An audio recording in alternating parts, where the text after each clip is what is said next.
coming. Medium fast, good for motivation. English, English.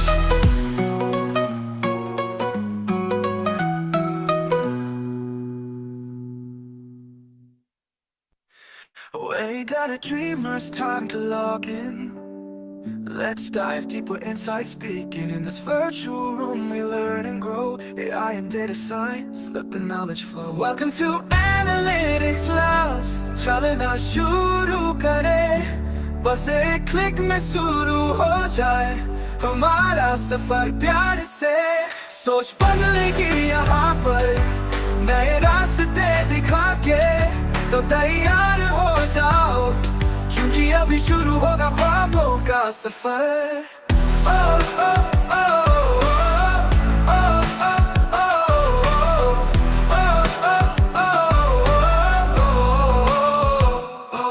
आज भी लेके चलेंगे एक और कदम आगे, डेटा के साथ ही सफर बिल्कुल यूनिक स्टेज पे। एल्गोरिथम सीखो, मॉडल समझो बिना डर के, ये सेशन है सिर्फ तुम्हारे लिए। No limits, pure magic. The clock is ticking, don't fall behind. Let logic guide you, let I redefine. This is your space, this is your zone. Step into greatness, you're not alone. Welcome to AnalytixLabs. चलना शुरू करे, बस एक पल में शुरू हो जाए हमारा सफर प्यार से।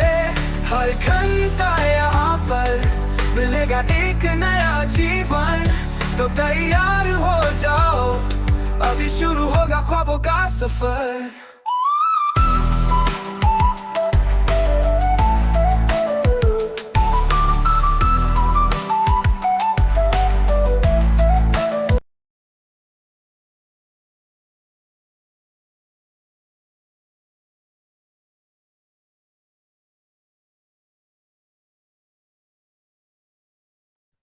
Good morning, all. Hope my voice is clear.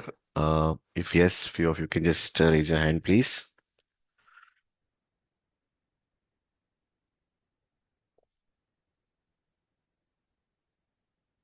Thank you, guys. Thank you. Good morning.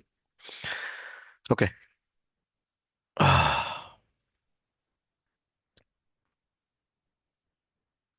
Okay. Good morning again. Happy morning.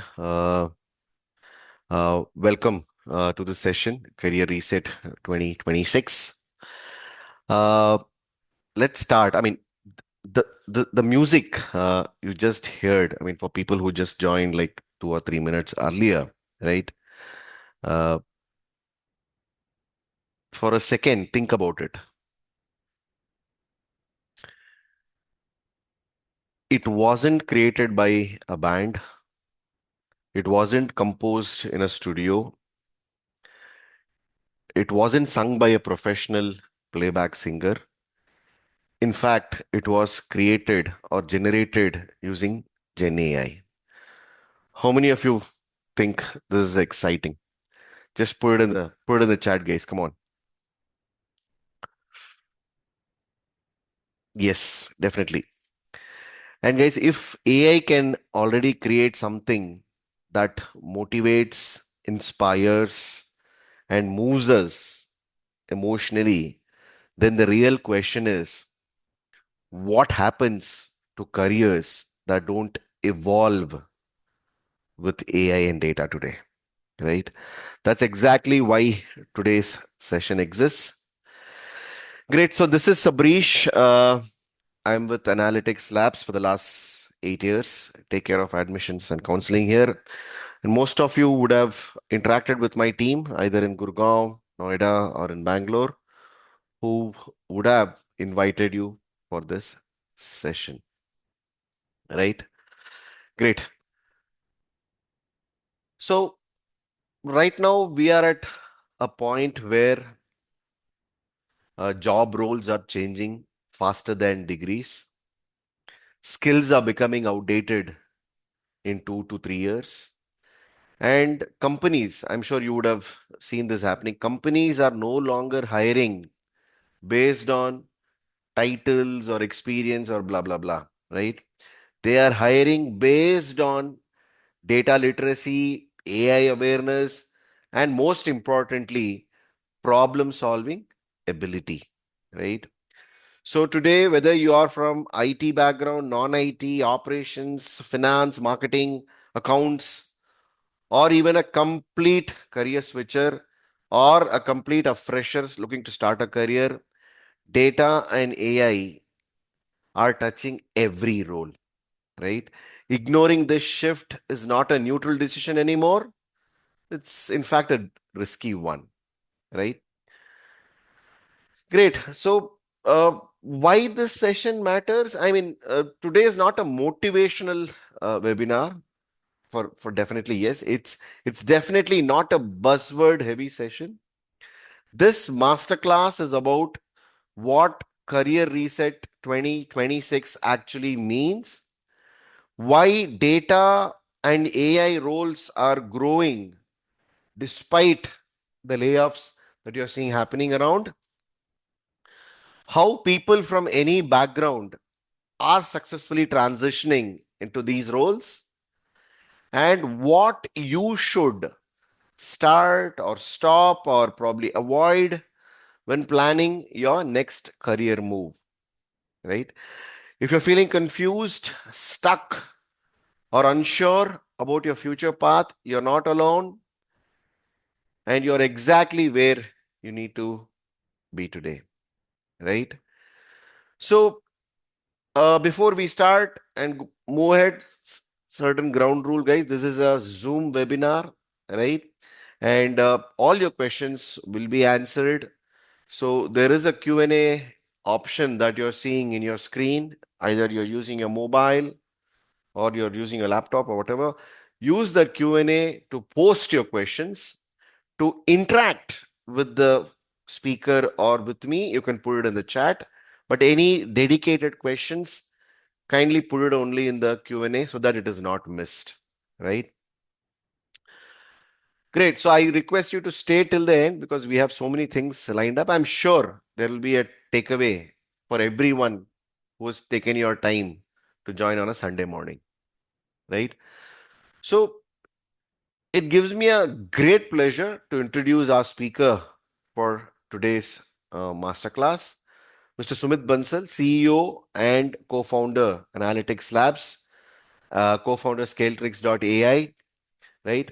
Sumit is just not an educator. He has hands-on practicing and entrepreneur who has building and scaling data and AI solutions for years now.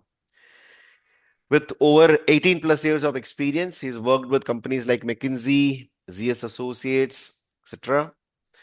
He has helped thousands of professionals transition into data and AI careers, worked closely with organizations to understand the real hiring needs, designed programs focused on applied learning, not just theory, right? So, definitely, I would say he talks about what actually works in the industry, but not what sounds good on paper. Good morning, Sumit. Over to you. Good morning, Sabrish. Good morning, everyone. Hope I'm audible well. Yes, Sumit. Yeah, you're audible. Perfect. Okay. Thanks, Sabrish, for the generous introduction. Uh, First, I would also like to thank all the participants for taking out time on a Sunday morning. Uh, will ensure that you find value in this session and understand more about career options, how jobs are resetting, what is changing, and what you should focus on when we talk about 2026 and onward. So I'll be discussing all this in great deal. Uh, a brief story I would want to talk about my journey. So I started my career in analytics 2007, about 19 years now, like half of my age. So, uh, by education, I am a mechanical engineer. So, this is a very frequent question. Do you need to be a computer science? Do you need to be an IT background, etc., etc.? We'll discuss that in more detail. But at the outset, I want to ensure that I'm not a computer science or IT background guy. I am a mechanical engineer by education, right? So when I started my career in analytics, it was fairly new. There were hardly any companies who were hardcore analytics companies. Very few people knew what is analytics. In fact, when I started my job, I started out of curiosity because I had another job offer in petroleum sector, but that was 2 months later. So I thought I'll just explore what is this. Sounds new because no one on the campus knew about much about analytics, etc., etc. But we just understood it has something to do with data, helping businesses with some interesting questions, uh, finding trends. So overall was very interesting. And as it was destined, I started with that job and never left it. So my plan to go back to my actual engineering job in petroleum mechanical sector never materialized because the job which I started out of curiosity turned out to be so interesting and nice that uh, turned out to be my career since then. So in these 19 years, I have seen industry changing a lot. When I started my career, uh, Excel, SPSS, these kind of tools, which I'm sure SPSS, most of you would not have even heard about, were the most widely used softwares or tools in the analytics. Then soon after that, world moved to SAS, SAS, statistical analysis software. For very long, it was world's most widely used analytics tool. Then soon by 2014, world started moving to open source. R came into picture. The big data concept started becoming widestream. So some of you may recall or may have heard about terms like Hadoop. So before cloud computing, AWS, Azure, etc., became widespread, Hadoop was one framework which was very popular to handle large amount of data. And in about couple of years, from 2014 to 2016, world quickly started moving to Python. uh, Good thing is for last 9-10 years, Python has become a mainstream tool, whether we talk about analytics, whether we talk about machine learning or AI. Now, why I'm sharing this, the underlying point which I have here is tools will keep changing, technologies will come and go, but as an analytics, data science, AI professional, there are some essential things like a analytical mindset which we have to build, which we have to focus on, so that no matter how industry trends do change, uh, you are equipped to change your skill sets with it and stay at top of your game. So this is something which I would be showing with some examples today. We will run some analysis also using AI. But broadly, what we are going to focus on today, uh, what industry is talking about, there is a lot of fear. How much of that fear is real, right? What are some hiring and layoff trends we are seeing? How old versus new roles are changing? Uh, Towards the end of last year 2025, we ran very extensive industry study. From that industry study, we have some great insights on what hiring managers are looking for now, what skills are relevant, and once what skills are losing relevance. I will want to definitely talk about that. And then more importantly, we'll focus on one hands-on case studies, in fact two hands-on case studies, not one hands of case study will show how future looks like, right? Second will show what kind of jobs are at risk or already obsolete, right? So one case study I'll show where now you do not need analyst, tools are intelligent enough to do it themselves. One case study we will see where, as a human mind, as a real intelligence, we have to work along with artificial intelligence to create value.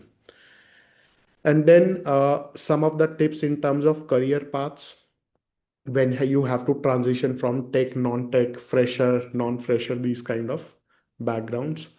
And there are some very usual questions: uh, job gap, career break, non-tech, non-maths, non-computer science background, etc.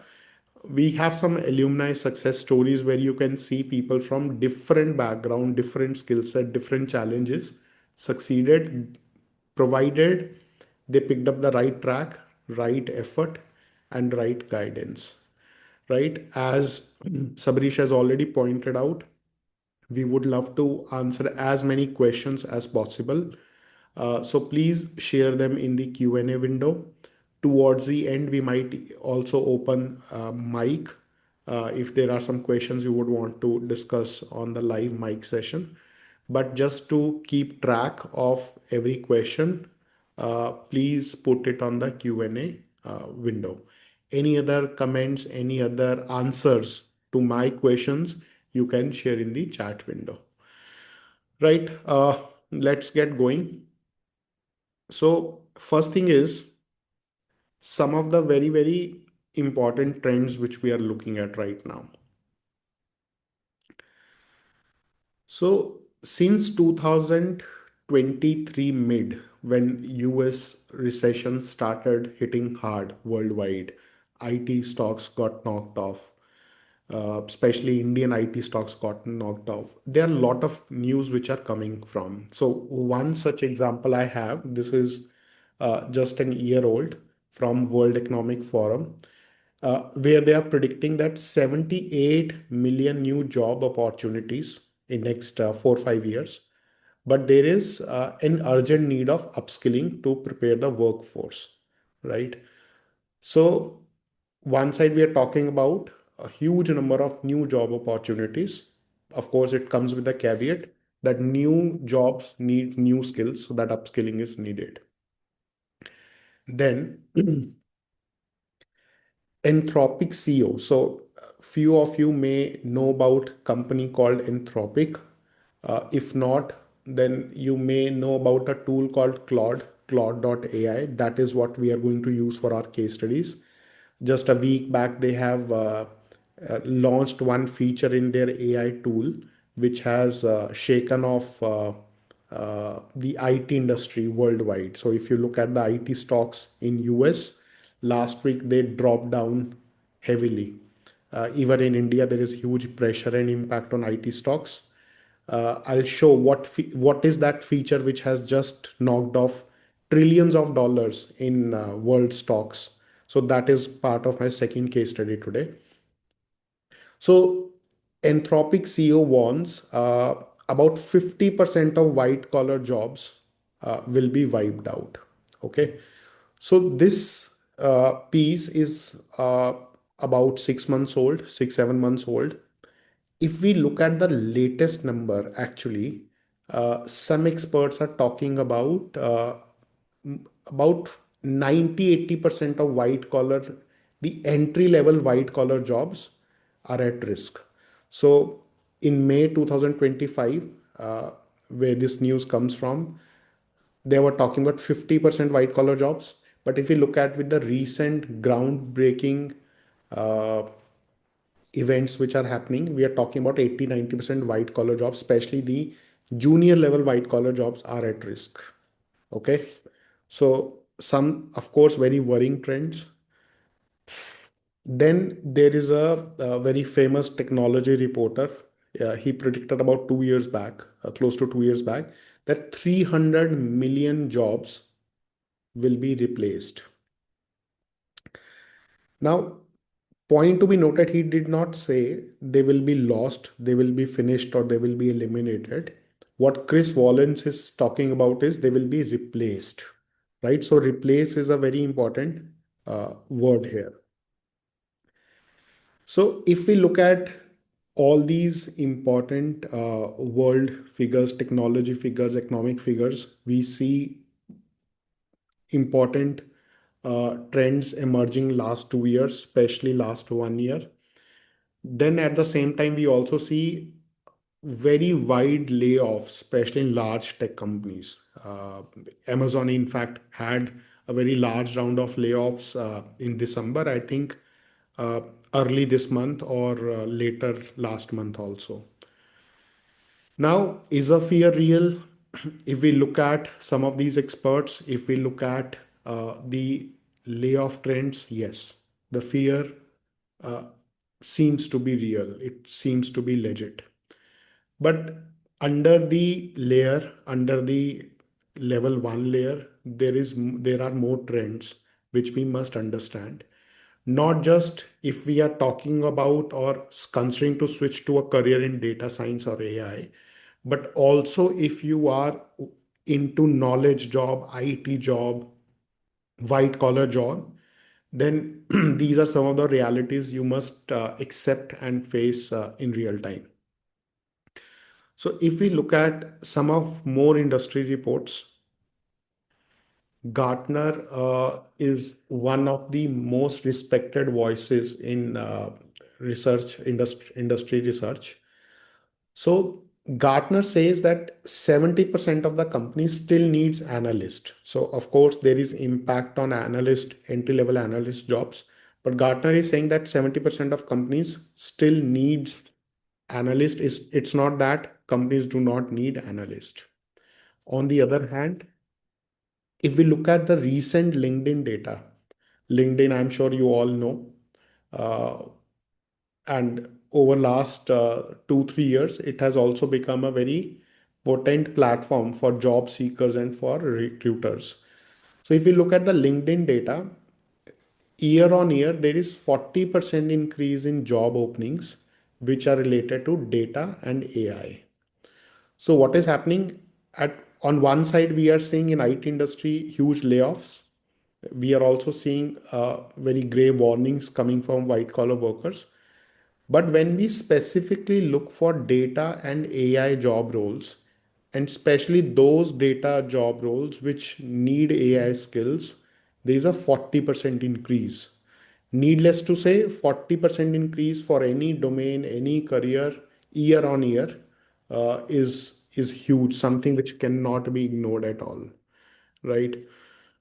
So this is another side of the story. So jobs are at risk, but also there is one trend which is showing new type of jobs are coming up, and the growth is also staggering for these job roles. Any questions till now? Anything which you find conflicting in these two sides of the stories, guys?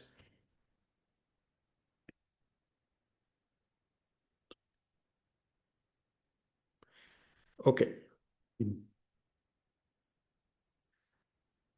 So if we talk about where does India stand here, this is another very, very interesting piece. We basically conducted a very extensive study. That study is available on our website also. We also released on LinkedIn. This study became so lengthy, we actually had to split it into two parts. So we released one part of the study in December last year, and second part of the study we have released just this month in February, because the total study, which was meant to be only one part, turned out to be so extensive we decided to split into two parts. So some of the very interesting things which I'm talking about from the first part right now. So if we look at last 5 years, right, the growth in jobs in India, the AI and data analytics roles, despite of all the layoffs, despite of all the worries, etc., there is 30% year on year increase, right? Closely matching to somewhere what trend we are talking about LinkedIn. I think LinkedIn trend is last 2 3 years. Here we are talking about last 6 years trend. So this is, of course, an encouraging number, but there is more to it. In this year, the number of AI professionals expected are is 1 million. Okay. But currently only 50% of those professionals are available. So there is a huge talent gap of over 50% where this number is not met. And I can personally vouch, my team can vouch for this, because every month we are getting job roles, but the job roles which we are getting in conjunction with AI skills, we don't even have enough uh, candidates to refer for those job roles, because traditional job roles are shrinking very fast. And we get openings through our alumni network, we get openings, companies directly reaching out to institutes like us. But trust us, we are actually struggling to refer candidates, provide reference for the candidates who have these required AI skills. In India, this is one part of the story, that the opportunity is huge at the moment. Then globally, we have 17% of all the job postings in India which needs data analytics or data skills. So this is highest globally. In any country, there are all type of job roles, right? From blue collar job roles to doctors to lawyers to accountants, everything. So there is some percentage of job roles which are for data related roles. In India, this number is highest. So you can imagine this is again a great factor. But here lies the paradox. India has highest number of AI learners, 1.3 million AI learners. Okay. But in terms of proficiency, uh, we only rank 89th out of 109, which is extremely poor. Why? Because in the name of AI skills, what we are seeing a lot of institutes are doing, just some 10-hour course, some 20-hour course, right? Some one weekend masterclass, something like that. Trust us, if you want to build serious skills, it cannot happen in 10-hour AI course. It cannot happen in 20 hours AI course. They are very, very superficial. They might help you to do your job little bit better. They might help you to learn AI to do your day-to-day work, day-to-day steer your life better. But if we are talking about serious career in data and AI related fields, we need more depth in the learning what we are doing right now.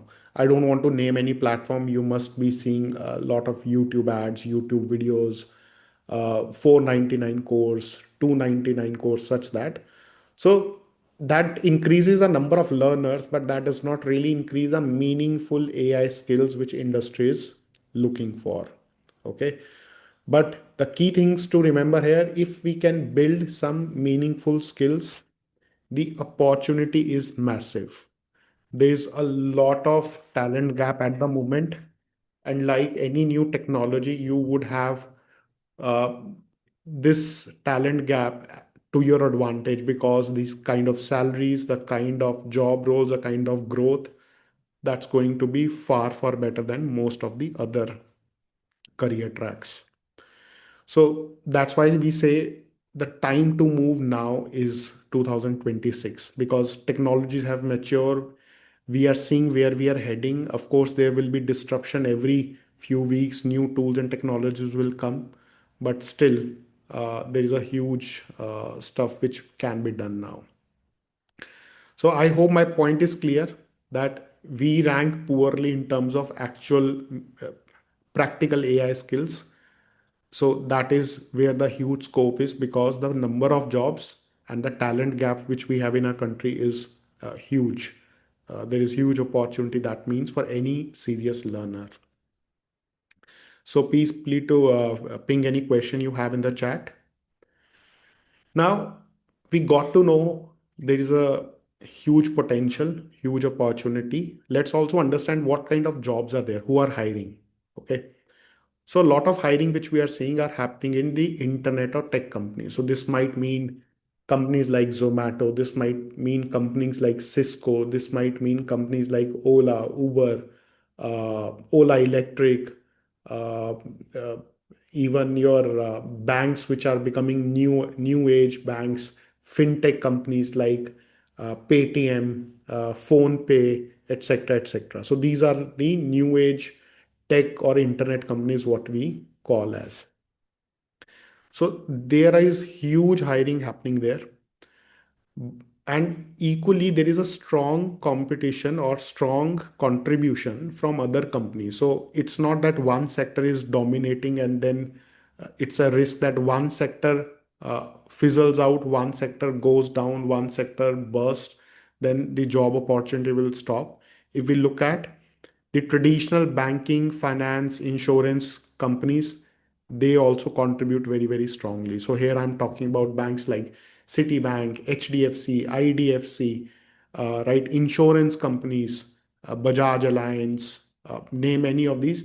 All are very, very fast pace moving to uh, tech-based, AI-based roles.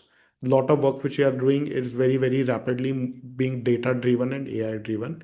And of course, retail, e-commerce, etc. They have been always important as part of the data-related roles. Now, another key stats which you might pay attention to at fresher level, when I say fresher level, 0 to 2, 3 years of experience, does anyone know what GCC stands for? There is a lot of chat around GCCs in India, how much they are investing, what they are doing. Guys, do you understand what is GCC? Anyone?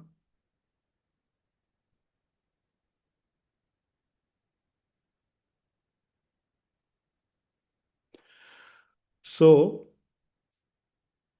GCC stands for Global Capability Centers. What does that mean? Let's say any large company, Google, Microsoft, yeah, Ekansh, correct, Global Capability Centers. Any large company like Google, Microsoft, even Boeing, uh, any automobile company, they open their back-end offices in India, which is very old, right? But earlier, these back-end offices used to be for call centers, basic operations work.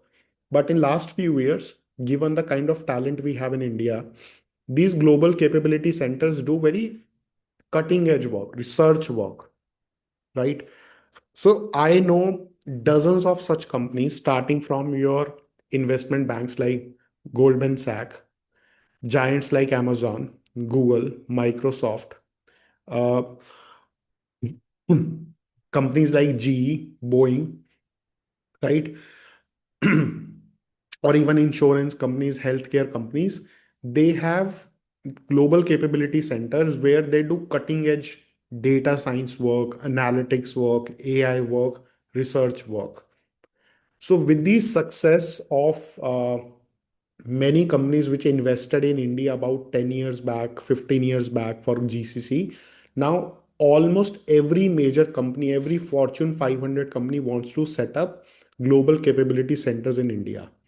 So what we have seen, if we look at AI and data science roles, there is 40% jump for freshers in GCC.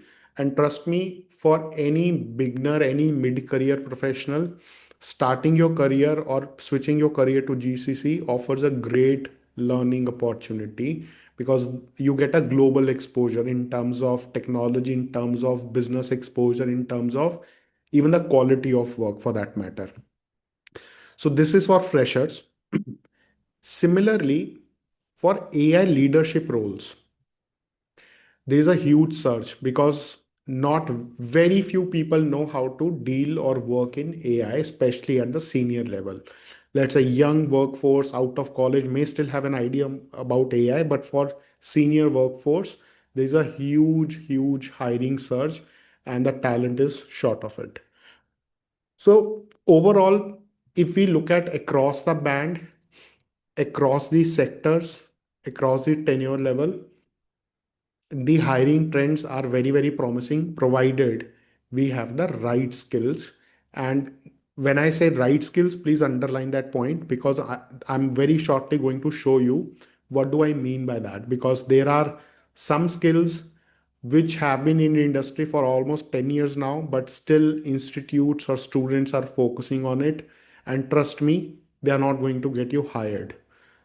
That is, we know based on the trend, and that we also know based on our industry study. That is what we also know when companies are coming to us for hiring candidates. Okay. Any questions which I should take up right now? There is one question I have parked. Sorry, it's an anonymous attendee. Impact of Anthropic latest news in near future. So as I said, I am going to take up this question with the case study. I am particularly going to cover up this latest groundbreaking work which Anthropic has done. Okay. So there is a comment from Nancy in the Q&A window. When we check the job platform related to data analytics roles for freshers, not able to find even a single job opening in any company is almost happening for 3 5 years of experience. How will some internship? Okay. Nancy, very good question. See, this is not new. This has been there since we started Analytics Labs 2011, 2012, 2013 onward. When you look at the popular job roles on job sites, right, you would see everyone wants to hire freshers. Sorry, everyone wants to hire experienced candidates. But when we talk about the new tech, new technology, right, you will not find freshers. Uh, you will not find experienced candidates with that much of experience. For example, uh, about 10 days back, I had a conversation with someone from Tech Mahindra. They were looking for candidate with agentic AI skills and 5 years of experience. Now I asked them that, do you even know how old is the concept of agentic AI? It just came up early 2025, late 2024. The whole concept is less than 2 years old. How can you find candidates with 5 years of experience, right? Or more, in fact, that demand was more than 5 years of experience. So what happens is, lot of times these job openings, HR recruiters will put based on their standard templates without really understanding what skill they are talking about, what is the industry reality around it. However, when these companies are hiring, they hit the reality and they are more flexible as part of the process to hire candidates, even the junior spectrum. And there would be some platforms where this proportion will be skewed. For example, if you go to Internshala, there it will be easier to find candidates with 0 to 2 years of experience, or job roles around 0 to 2 years of experience. Then these kind of job roles also, they approach education institutes like colleges when they're looking for freshers, institutes like ours, which is upskilling institutes, etc. So if you go in short to standard job portals, you will see bulk of the roles with experienced professionals. That is one, those platforms are meant for experienced candidates. Number two, these recruiting managers, HR managers, mostly the junior HR executives, they do not fully realize the reality. But as part of the hiring process, as part of the hiring exercise, when they're hiring, let's say 5 people, 10 people, they realize that no one is available who can do agentic AI or LLM tuning with 5 years of experience, because the whole concept is less than 2 years old. So that's where the actual hiring, actual resume selection starts happening. So at the same time, as I said, the source also matters. So if you would look at Internshala, if you would look at fresher hiring, then through education institutes, that's where companies are mostly going for. Number two, uh, there is no guarantee after internship you get PPO, but fortunately I would say 70 80% of our candidates who start with internship, they get PPO, or at least the internship has been good. If not that particular company, with another company getting the opportunity, the gateways open. If you have done, let's say, 3 6 months of internship, the gateways to get a full-time job also opens up, right? So, Nancy, I hope it answers your question. Garima, not touching your question right now. We'll come to this question in a short while. Okay, moving on.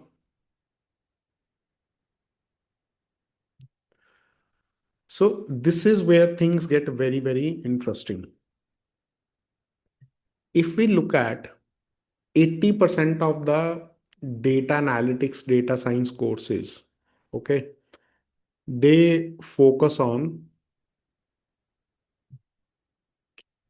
these two type of job roles: business intelligence, data analytics, data visualization.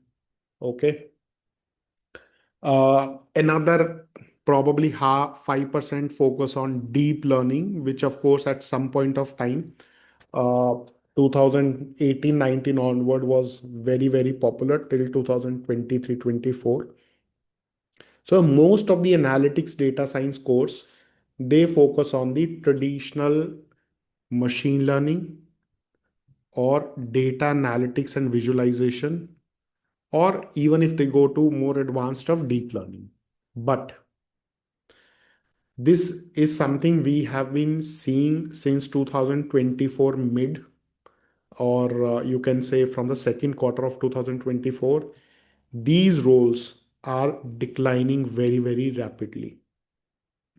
So if let's say you were an analyst who knew how to run Excel very well, who knew how to run Python SQL very well, as a fresher, it was very easy to get job. And this was the case till 2023, 2000, maybe at best early part of 2024. But with the AI, with these agentic AI, language models, etc., we got some hard data from our industry report that these job roles are now declining very, very rapidly.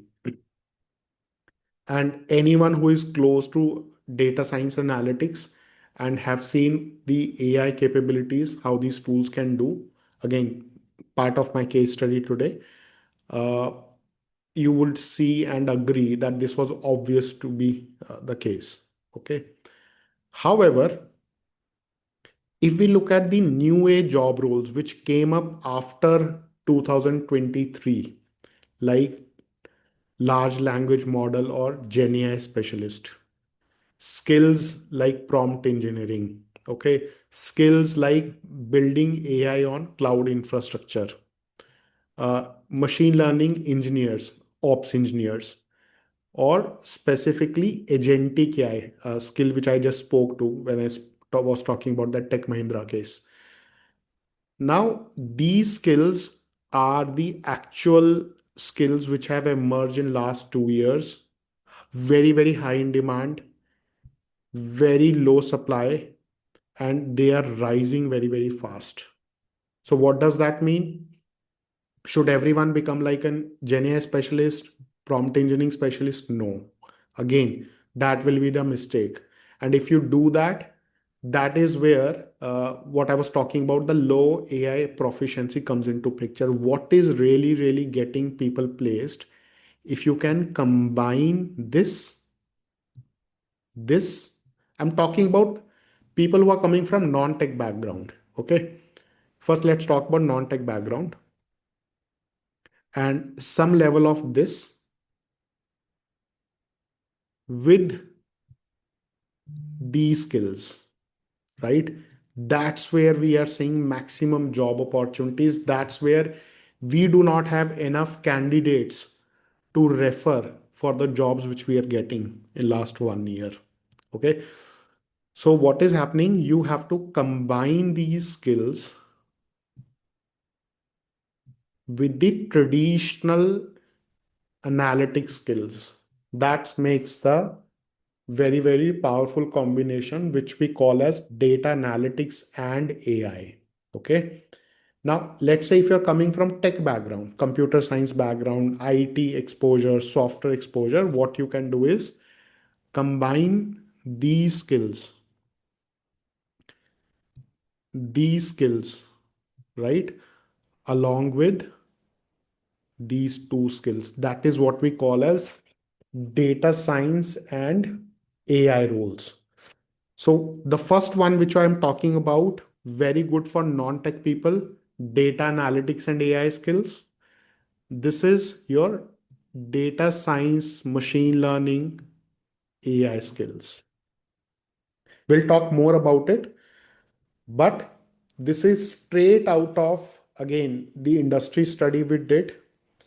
It was kind of eye-opening for many, but the team members, some of us who have been involved in day-to-day placement process, having an interface with the companies, what kind of candidates are they asking for, what kind of skills they're asking for, this was not surprising because we were seeing this happening over last 1.5 years very, very, very rapidly. Okay, so this should give you a fair amount of idea if you are looking for a career or planning for a career in 2026, right? Any course you go with, not just analytics labs, any institute, please be careful. You are not just learning the traditional SQL, Excel, Python, etc. You are also adding the essential AI skills, which are very mandatory for any job role now, and blending them with these traditional skills. So this is like learning to write English, right? Okay, but this is where you learn how to use English, writing emails, writing I'm just giving a very vague example, that these are basic things you cannot ignore, but that basic things will not get you hired anymore. You need to add AI layer to those skills. There is more coming to it, but let's see, there are some questions or comments. I'll happily pick it up.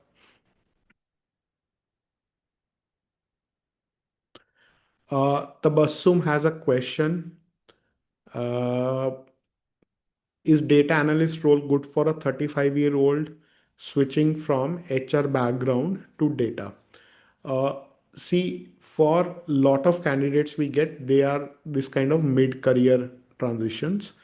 It is very good, but there is a context to it. The best would be you stick to your domain of HR, but in HR now there are roles HR analytics, okay, where they are using data, they are using AI for HR management, etc. So don't plan that you will become a data analyst like a 22-year-old fresher. That is still possible, but not the best value of your past experience. So any one of you who is coming with, let's say, 10, 15 years of experience in any domain, now there are so many job roles where you can stick to your domain, but with AI and data skills. I'll be talking more about it. Just wanted to touch on this question. We'll come back to this with more detail. I have exact scenarios like these, how they play out.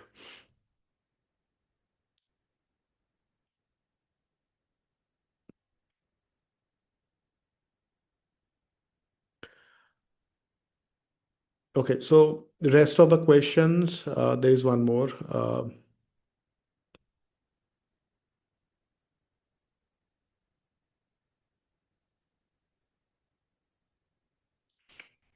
See, as I said, sorry, we actually do not encourage using anonymous name because I really do not know who are you. But that's not the point. If you say there are no jobs for freshers, that is wrong. The problem is lot of freshers which are looking for job, for who, let's say, got graduated, who got some certification in last 1 or 2 years, are sitting with these skills.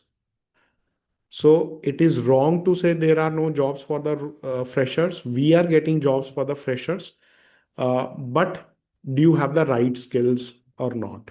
So I will not go with this assumption at all. The approach to the job market, if you are a fresher versus an experienced, if you are a technical background or non-tech background, is different. So we'll talk more about it. Okay. So what kind of skills are losing relevance and why you do not see jobs for the freshers? As I said earlier, if you just know how to run Python, SQL for simple data analysis, because that simple data analysis now even your AI tools can do. I'm going to show you that today. The traditional machine learning roles, which were very popular from sometime 2015-16 onward to till 2023-22, are saturated now. So no new hiring is happening for these roles. Hardly any new hiring is happening for these roles.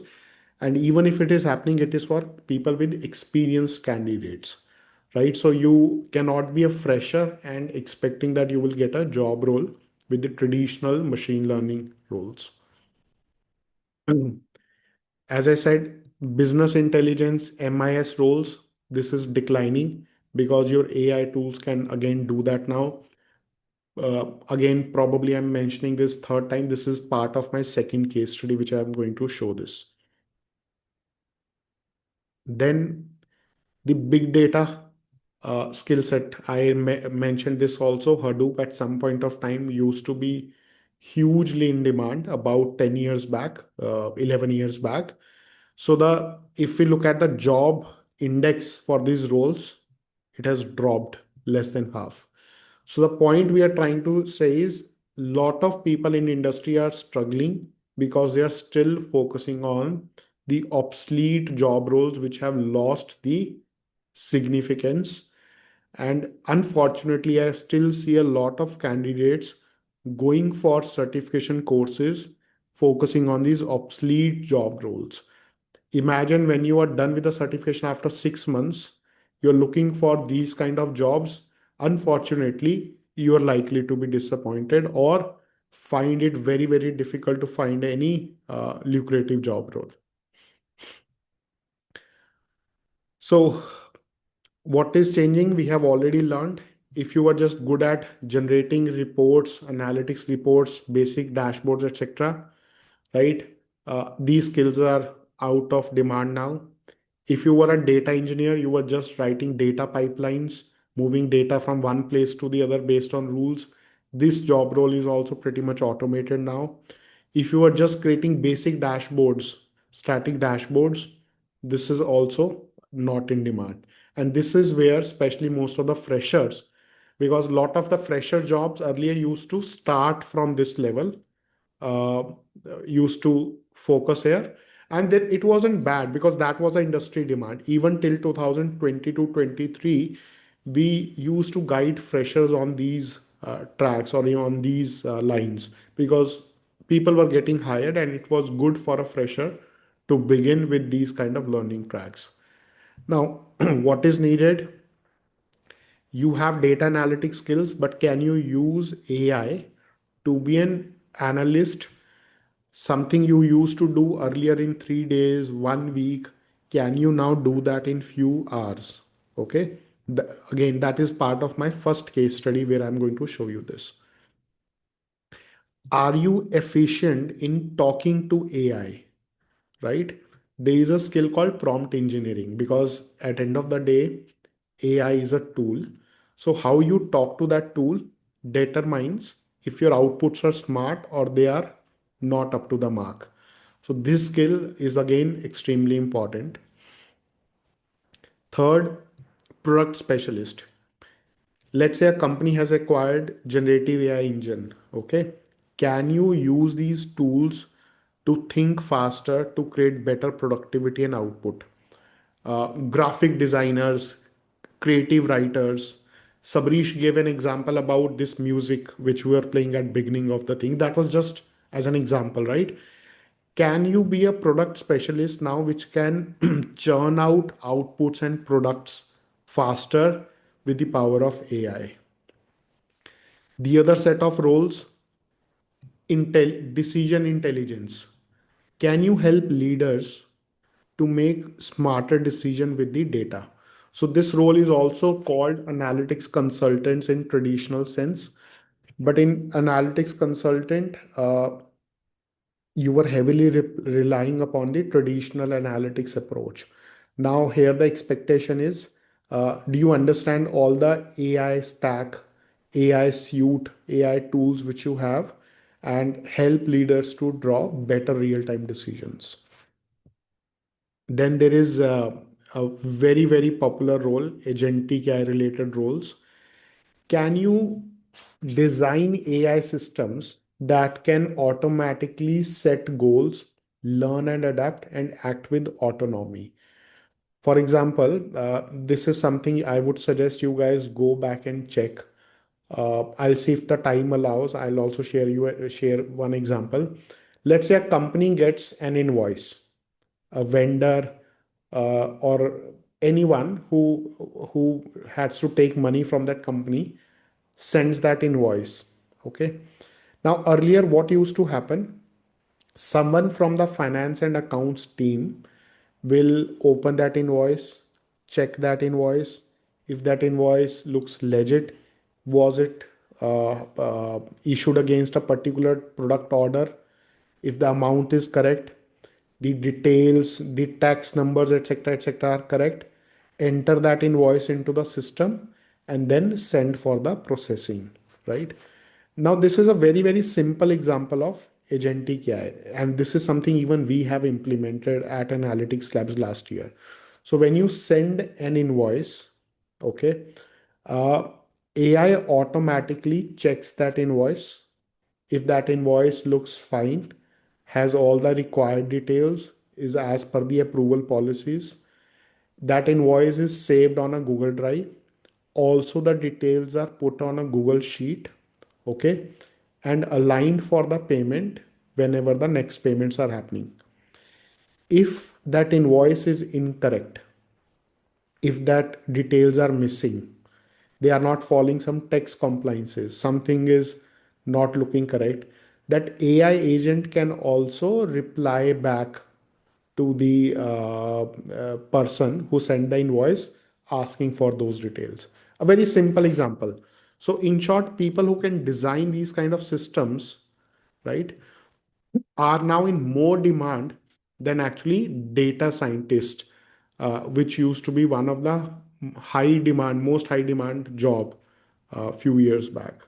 So, in short, very, very rapidly in last 1.5 years, we have seen uh, some of the sure short jobs have become obsolete or very, very low in demand, and new set of skills have emerged, which is very important for any data professional to have as part of their CV and skill set to get a job and also succeed over next few years. I think some comments and questions, let me see.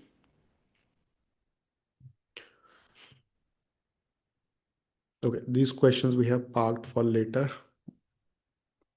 Okay, so now if we just simply want to summarize what hiring managers are looking for in 2026, one, as part, if you are a student, if you are someone who did a professional learning certificate, do you have well structured projects? Only certificate will not get you hired. Does your CV have some good set of projects which you can walk through, which you can explain, which actually shows the depth that you can actually play with large amount of data, answer some business questions, right? Handle complexity.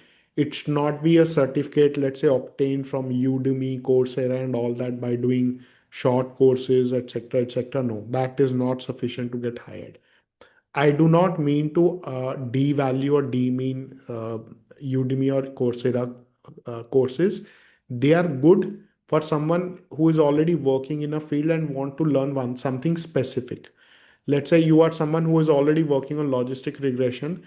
You want to specifically learn some chart-based machine learning models. They are good. But if you are a fresher, you are starting the full journey, right?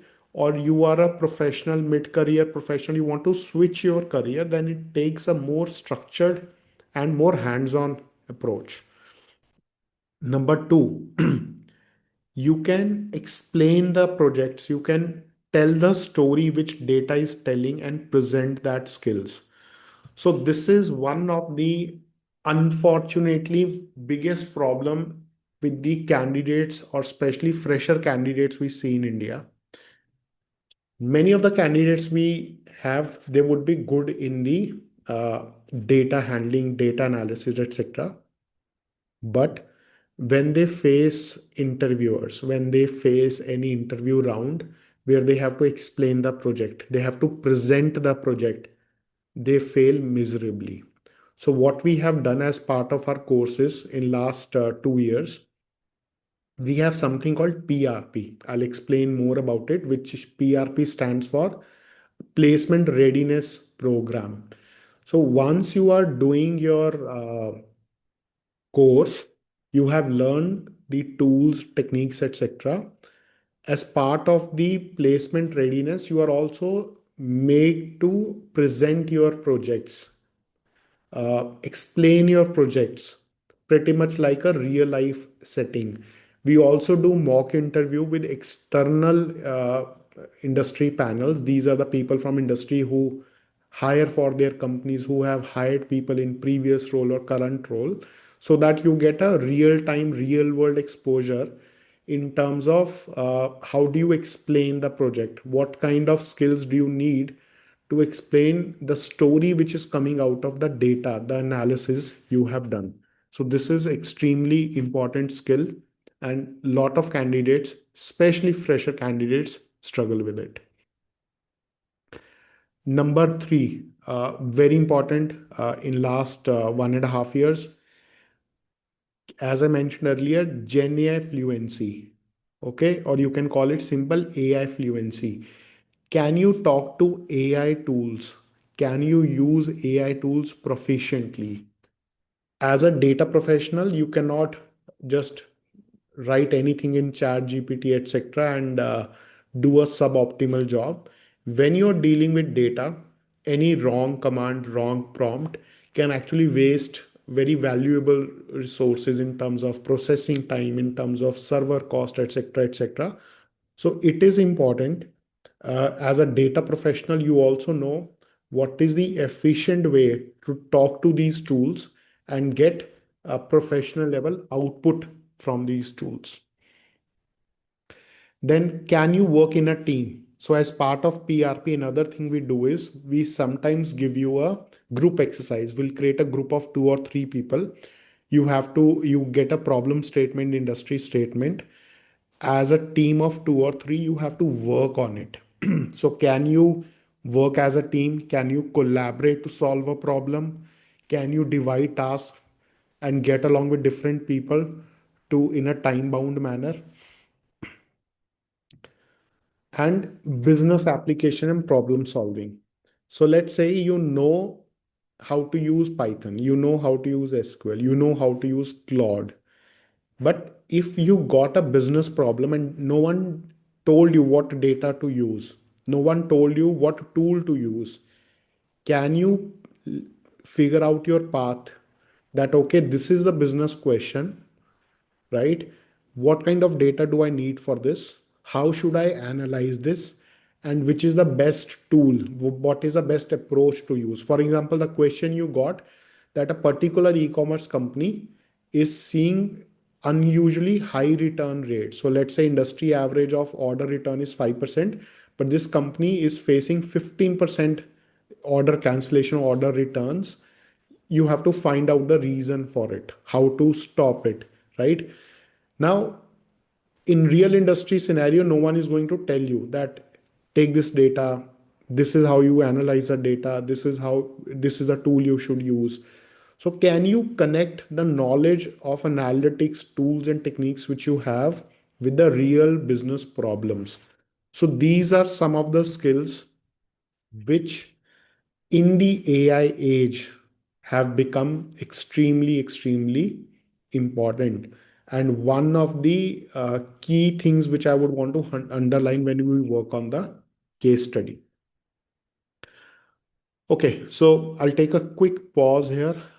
Let's see if we have some questions. Anyone wants to unmute, discuss anything on a mic, we can spare a couple of minutes right now. Sabrish, any suggestions, anything you want to discuss here?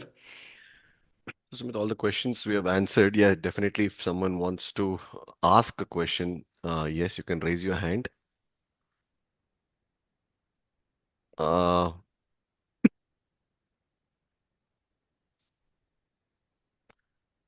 Guys, I've just lowered the hand. If anyone wants to ask question now, you can raise your hand. Probably we can unmute you.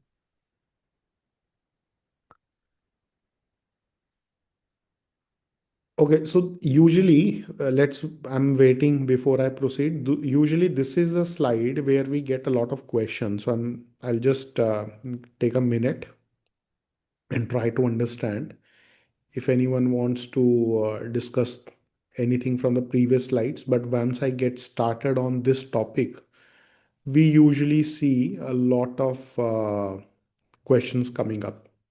And some of the questions which we had till now, some of the questions which we have pending will also get answered here. Okay, seems no question. So what we will do, we'll take up this particular topic right now, then stop for a quick 2 3 minutes 5 minutes break, and then we will jump to other case studies which I'm very very keen to showcase to you guys. Okay. See, this question came up in today's session right from the beginning, that I am from telco background, I am from pharma background, HR background, uh, I have experience, I have fresher, etc., etc. Right now, thing to understand is, if we talk about AI and data careers, it's not a single skill or a single role which fits everyone. There are three sides to it. One is the business side, which we also call as domain. The other is the technology side, okay, where your engineering skills, data engineering, machine learning engineering, these kind of skills come into picture. And other is the analytic skills, where creating dashboards, understanding the business question, translating that business question to a data problem, okay, Gen AI tools, etc., these come into picture. So if you are a fresher, okay, we will take scenario by scenario. If you are a fresher and non-tech background, okay, this is the route you will take. This is where you will start your career. These are the skills you will focus to get your first job, first internship, okay, and then move ahead in the career. If you are a fresher and coming from engineering background, computer science background, IT, okay, uh, software background, this is the route you can take. Or even if you are someone who is not a fresher but come from, let's say, software engineering background, any past technical role, this is the route you will take. The problem is, uh, most of the times, unfortunately, same approach is being sold to everyone, and same kind of course or skill set is suggested to everyone without differentiation in the job market, what they are expecting and what is a candidate's background. Similarly, if you are someone who is coming with the business domain, let's say you come with 10 years of HR experience, you come with 10 years of banking experience, etc., you will take this route, that is combination of your domain expertise plus analytic skills. Why? Because you have 10 years of experience, you have gained some industry understanding. Why would you waste it? You understand banking industry very well. What you would do is combine banking with the analytics AI skills and look for the job roles which helps you to grow, to get better salary and grow very very fast in those kind of job roles. If you are someone with 10 years of technology experience, but you have worked for telecom clients, insurance clients, e-commerce clients, etc., you take this route where you are combining your job, the past experience with the technology skills, right? So please remember, at some stage, for freshers also, this becomes very important, that Do you understand what business problem we are trying to solve? Can you lead that approach or that effort using AI and data? And it is not that you have just used fancy techniques, fancy AI tools, fancy AI jargons, but the analysis you have done, the model you have built, the project you have done, is it delivering the real business value or not? Because if this does not happen, no matter how good you are with the AI, how good you are with the machine learning, how good you are with the latest tools, technologies, client or businesses do not care. At end of the day, whatever you are doing is to answer business questions, solve business problems. Okay. So again, let's say you come with BCA background, BCom background, BA background. You would first start by combining these kind of skills where you learn how to use data analysis, SQL, Python, right? Excel along with AI solutions, right? As you progress further, can you also do bit of statistical analysis? If let's say you are someone who also is good with maths or bit of tech background, you can also go with the full agentic AI courses, which I said is a huge skill in demand. So, as long as you understand that it's a multidisciplinary domain, you are not going to just have one skill. You have learned machine learning, you will get job. No, that doesn't work that way. Based on your background, based on your education and interest or strength, there are different routes to take. Now, it's also worth noting we have number of candidates in last few years who started their, let's say, role as a data analyst but moved to data scientist role, or someone who started the career from the data engineering side but move heavily to the AI kind of role. So once you start your career based on your interest, based on your performance and opportunities, you can always move from one side to the other. So if you see that this central part is an overlap. But the point is, where do you stand today? What is the best approach for you? What kind of skills you should focus on and start your career? So there were a couple of questions. Let me see if I take them up at this stage. Um, so there is a question from Ahate. See, if you have 2 years of experience in auto domain, you can consider yourself as a fresher. So it is perfectly fine that you focus on the analytics skills. I'm assuming in auto you went with the non-computer science background, etc. So you can simply start with these kind of the skills. So 0 to 2 years of experience very safely can take the flexible route like a fresher. That is one. Number two,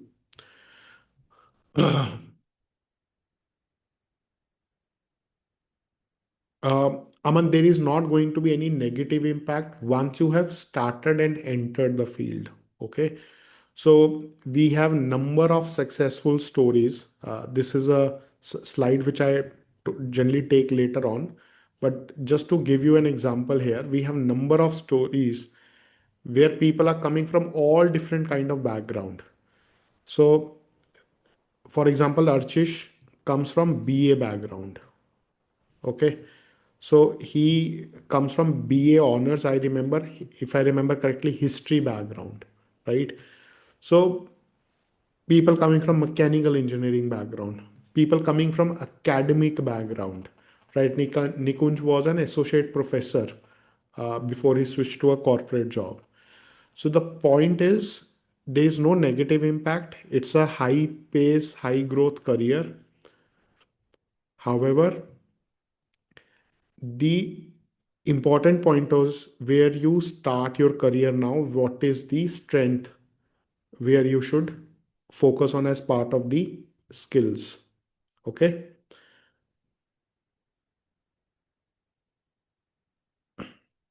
Right. Any more questions related to this, please? Anu, it depends what is your education background. If you have studied math, stats, or anything like that, you can start with the data science based approach. If let's say you do not have any stats or STEM background. So another thing, guys, to remember is, do you know what is STEM background? Anyone who can tell us what is STEM?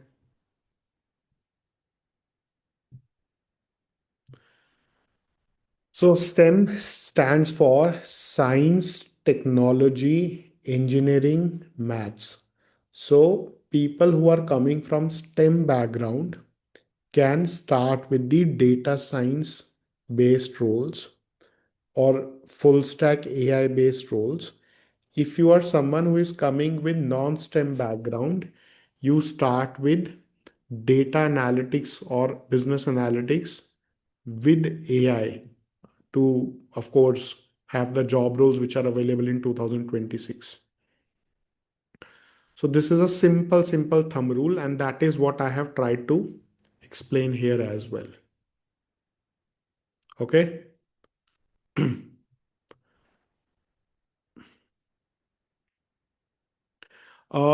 So Bittu, if you have development experience and let's say you are comfortable with programming, what you can do is start with full stack applied AI. This will be the best course for you. So as I have mentioned here, if you have programming experience, start with this. Himaja, I hope you meant this slide only.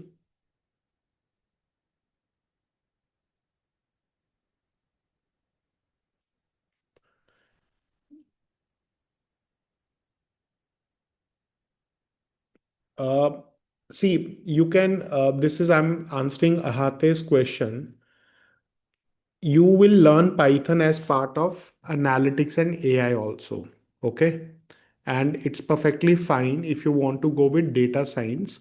But please remember, uh, if you have, if you're looking for a job, right now, machine learning jobs for freshers or domain switch is difficult. As I said in my initial discussion, ML jobs are saturated in industry. So we what we suggest is you focus on what will get you hired right now, and you can learn machine learning as an additional specialization module later on. But from our side, it's perfectly fine if you want to learn machine learning. But the only reason is we do not want to waste your time in learning something which will not help immediately, right? But if you look at any of these courses, this or this machine learning is already included in it. For HR, clinical operations, etc., please stick to this. Okay. So Himaja, I'm answering your question in particularly. Stick to data analytics with AI or business analytics with AI. This is applicable for Tabassum as well. Now, I will not answer individual profile questions, guys. We can do that towards the end of the session. I'll be happy to talk to each of you and suggest. But please remember, for all of you, it is very easy if you apply these rules. What is your education background, right? If you have programming experience or no experience, based on that, you can choose the rule. Okay. Uh, so Abhijit, Prince, I'm sorry, pausing this discussion for now. We'll answer your question one to one towards the end of the session. We don't want to go in the individual profile discussion. Okay. Fair enough. So what I would want to mention very quickly, since we are already spent a couple of minutes on this slide, so all these questions also come with the minimum salary package assurance. So let's say you have completed your course, you have met all the requirements in terms of completing the certification and placement readiness program.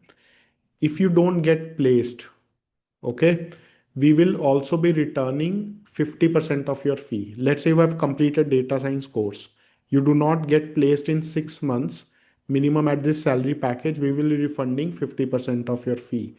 So this is broadly to give you an overview of course structures and the commitment we have in your career. Most of the details, rest of the details we can talk about later because we have to keep some time for the case studies. But one last thing before we take a pause and switch to case studies. For this placement assurance thing, it is important that after your certification, there is a 2 months module.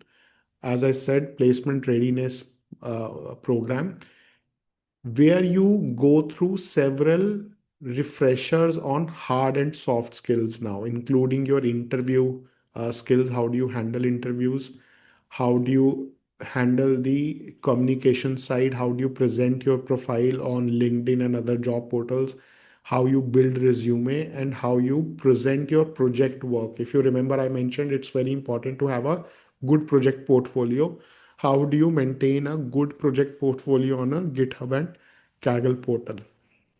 And as part of the project, you will get real world industry problems, working in groups, which I explained in the initial discussion. You also have to present your project work, okay, which is important part of your data storytelling and presentation, and work on any mentor feedback you get. Any another very important thing, as you see the AI skills, AI tools, technologies keep changing. Now in PRP, if we feel that you studied this but something new has come up which recruiters are asking for, without charging extra fee, we also arrange some special sessions based on if there are some gaps in what the curriculum was 6 months back. Okay. Either we change the curriculum based on the industry trends. We have done that very often, but after communicating to the students, or if there is a small new topic, new technique which you should know as you are going to face interviews, we also do that even if it was not part of the curriculum without charging any fee.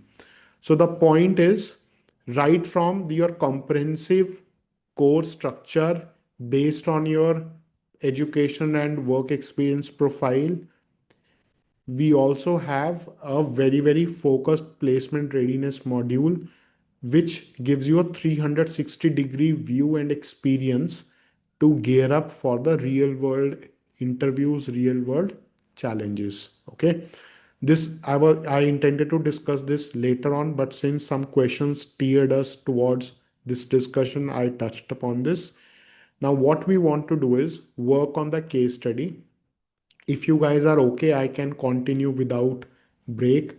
In case you guys need a break, please ping on the chat. Do you want to just continue, or you want to stop for a 5 minutes break?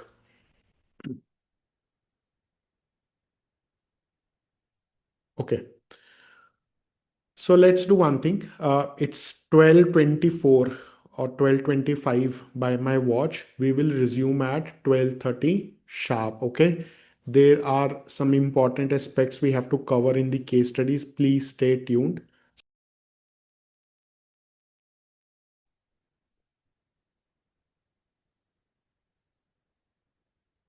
Okay. I'll just wait for 1 more minute. Actually, we are already or 12:30. So I'm going to show two case studies as I mentioned in the beginning of the session.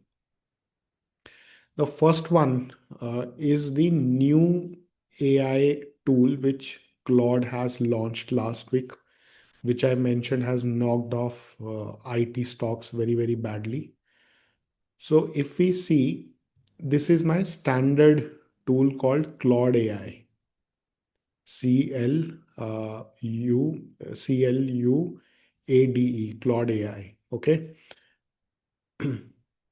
where you chat pretty much like chat GPT, etc., etc. But this is little expensive, but far more superior in terms of the quality and depth of the output. Now, I'm not going to the usual chat. This we will do as a second case study. The first case study, I'm going to the feature which was released last week called Cowork. Okay. Now, what is special about Cowork?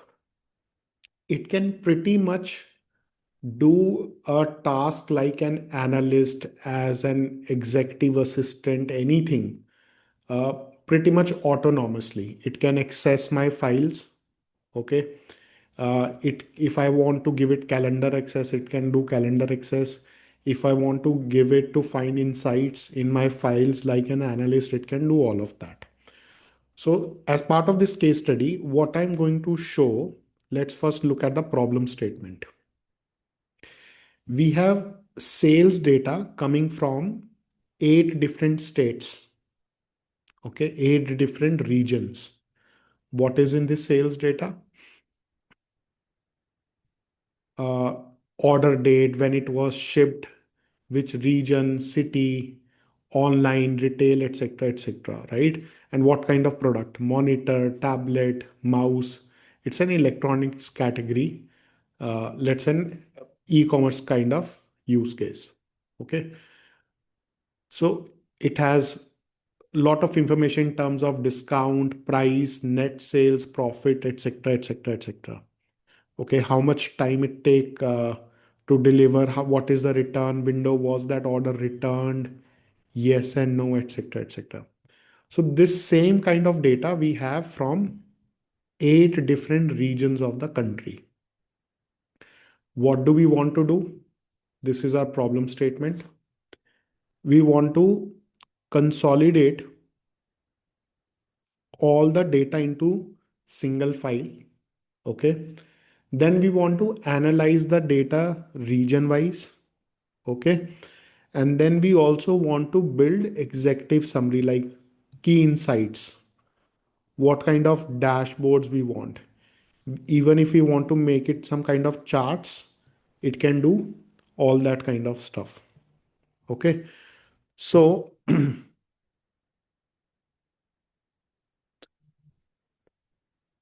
typically in a world where AI was not so powerful, I would say even till 1 year, 1.5 year back, you would need an AI, sorry, MIS analyst, BI analyst, a data analyst to do this. Typically, they might use, there is something called VBA in Excel or tool like Python first to combine the data into one workbook and perform this analysis, etc. Right? Now, that's why I say the entry level jobs are at risk. Why? I'm going to ask AI to do this for me, and pretty accurately it will do the job. So first I will give it the folder structure, right? This is my folder structure where all my files are lying, the data set. I'm asking AI that you are a data analyst, so that it knows the kind of role it has to perform and the kind of data it has. By the way, even if I don't provide all these details, it can still function. Okay. Let's say just say sale data from different regions. I do not need to tell what kind of file it is.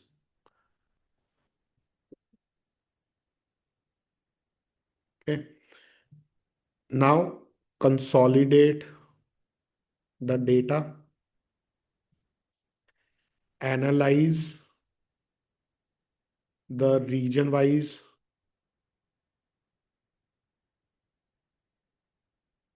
data, draw business insights,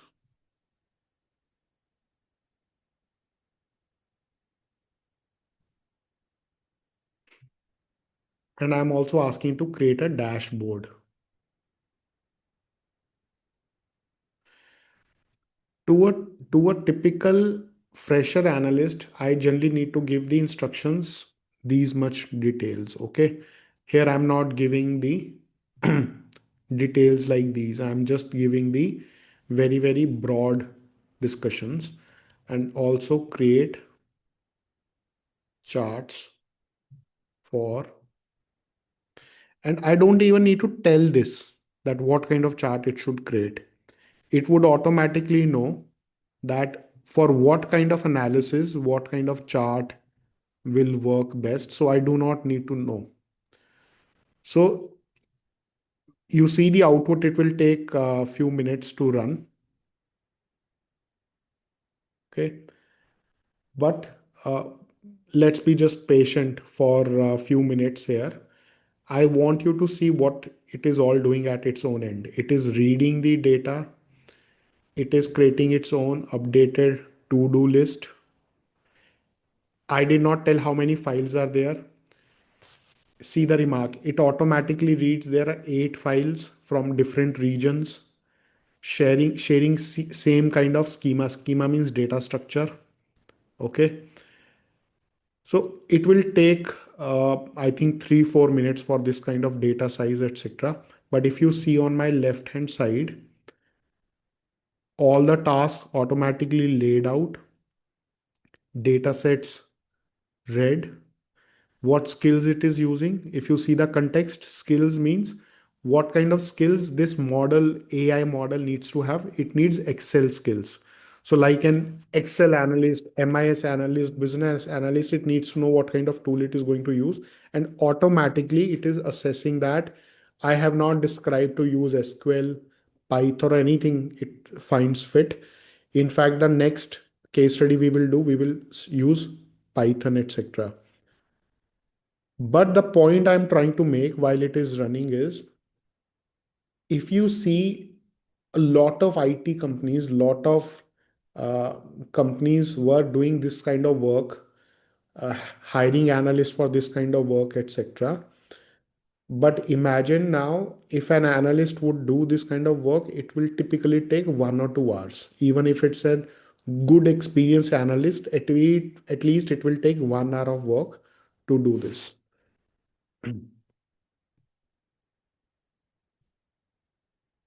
So let's say I give it a this folder access, because it wants to create an interactive dashboard.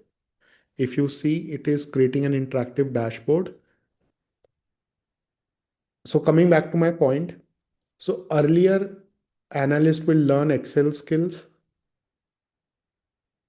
in 2 months, uh, start doing this kind of analysis, probably add SQL skills along with it, and will get hired. Okay. But now the job landscape has shifted. Why would I need to pay an analyst 30,000, 40,000 rupees if a 2,000 rupees subscription can do this kind of work for me? Or even if I have to take the highest tier of subscription, it costs 20,000, where a work which an analyst would do after in couple of hours, I'm getting that in 5 minutes. And this is the kind of work which does not need much creativity. This does not need too much of domain context, etc. It simply needs consolidation of data, basic data analysis, etc., etc. That is the point I was making. If you are seeing that freshers are not getting hired, freshers are looking for the wrong job. If you are looking for the work where you were just good with running the tools and the some basic analysis, right? Then sorry, it does not work anymore. So this is the analysis it has created. Uh, it's the HTML file. Okay, 1 second. Let's open the file in our local computer.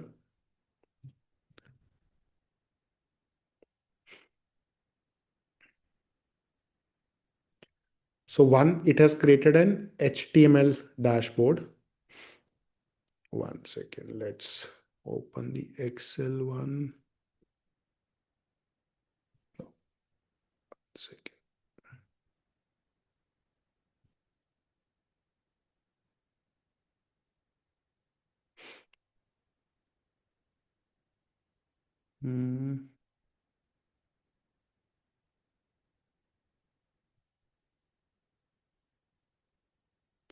So file in the local drive failed.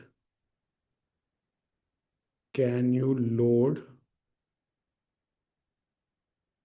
in your system?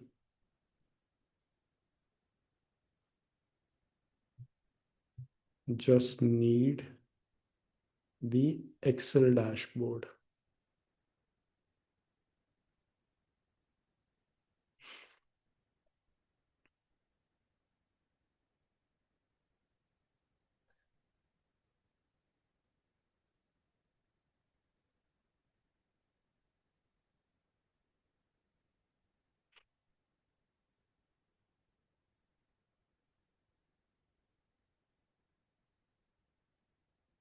So to do this, to create that dashboard within its own memory, what it has done is automatically switch to the Python script. Again, I'm not telling what tool to use. I'm not telling what tool is best for this data. All of this, the tool is automatically determining. Again, let it complete this analysis. Maybe 1 or 2 minutes would be needed. But the point which I'm trying to draw, I hope you get that point. That if you are learning data analysis today, you cannot learn it the traditional way, the way you were learning till 2024 or maybe 25. The approach has drastically changed. While you will learn the basics, you should know Excel, Python, but the ability to now use AI to do the work 10x faster and better, right, is the key to get hired. So while it runs, any questions you have on this example, this is a very simple example. We will then also jump to one of the very important case studies where you will see an analyst level thinking, where I mentioned that we have to work with artificial intelligence, okay, with the one second, with the real intelligence. So before I switch to that task, any questions you have, we should shortly have this sales dashboard available to us.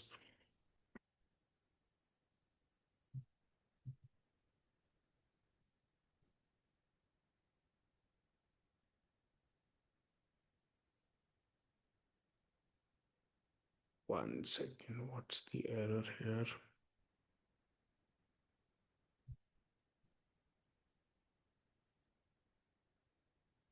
Hmm.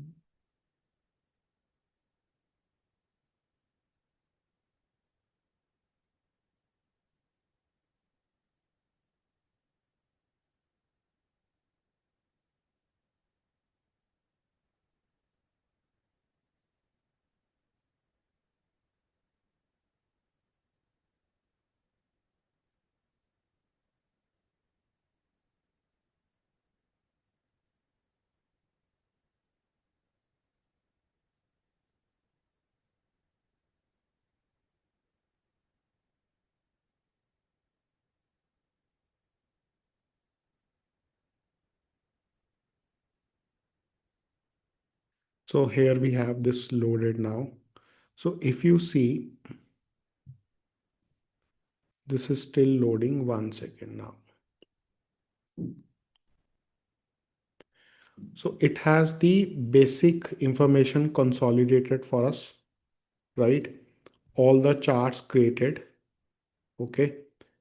First, the region wise sales chart, profit by each region, monthly sales and profit by each region, total products, sales channel, that which sales channel is bringing how much sales. Okay.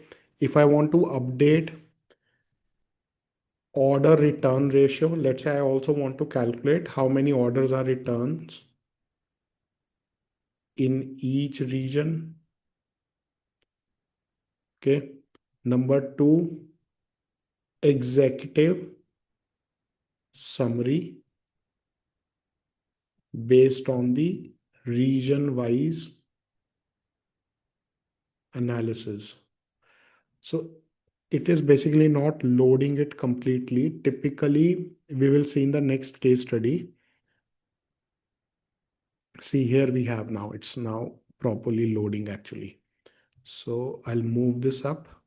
So if you see, we have region wise summary, that how each region is doing, what is the average discount, what is the average rating.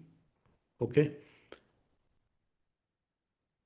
Sorry, it is still working on the file. So what is the monthly trend, how orders, profit, right? Total sales, month on month change, which products are sold, okay, and how profit for each product looks like, and by each channel, right? So corresponding to this, we have the charts also, and corresponding to this, we have the numbers also. So some of you might already have experience on Excel. You can easily see if we have to do this manually, it will at least take about 1 hour, right? What we are talking about here is just few minutes where we have got the whole analysis and with minimal manual intention. And of course, we can keep updating it as we want, as we need.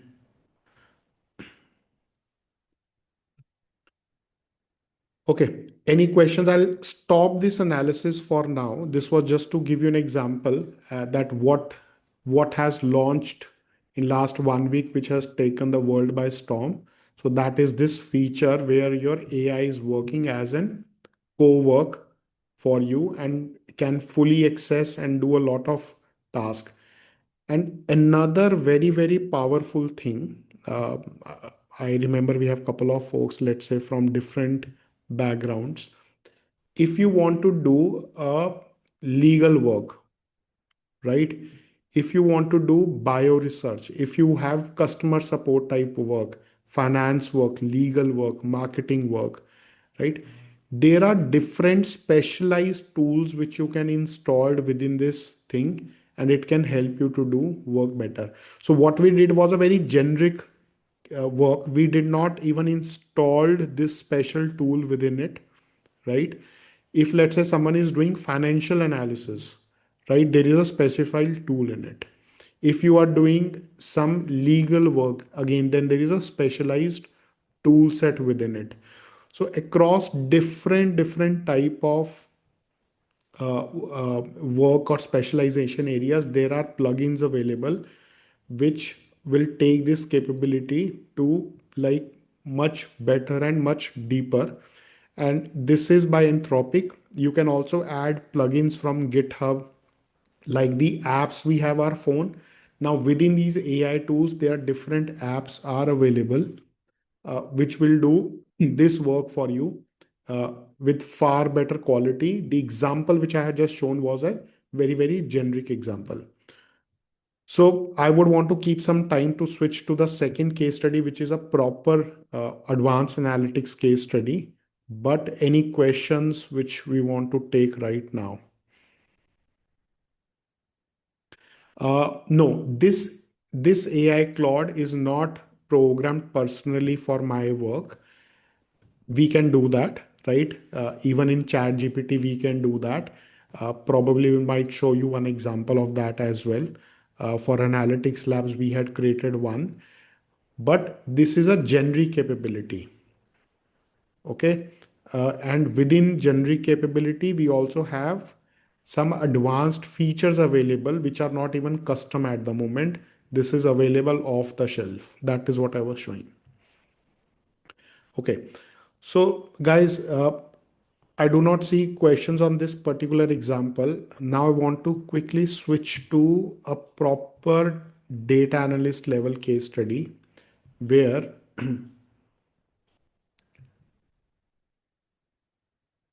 we will see even predictive modeling being done by the AI model. Okay. And for this case study, I will also show an analysis guide. We'll also share this analysis guide for you because we want you to try this case study at your end also. So this is a very detailed analysis guide. You can refer and you can work on this case study at your end to just experience that how data analysis with the AI assisted tools look like. Okay. So closing this one, moving back to our case study. So the next data set which we have is from the telecom industry.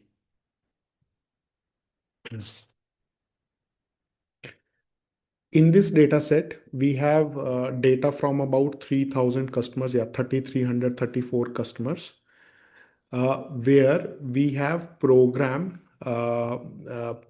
related to the churn. Anyone knows what is customer churn?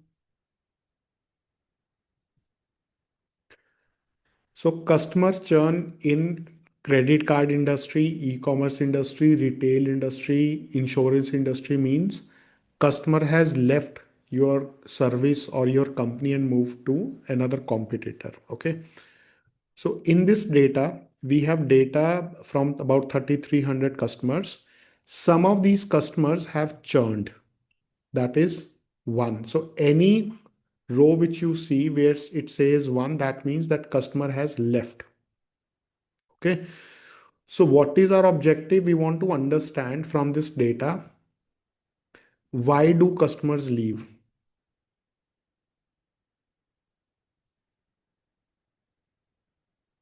The biggest reason. Okay. Predictive model that can predict the probability of each customer leaving.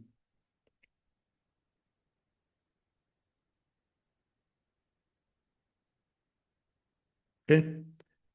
And understand the relationship between different factors which makes customers to leave. Do you understand a basic example? This is a telecom customer churn data we have.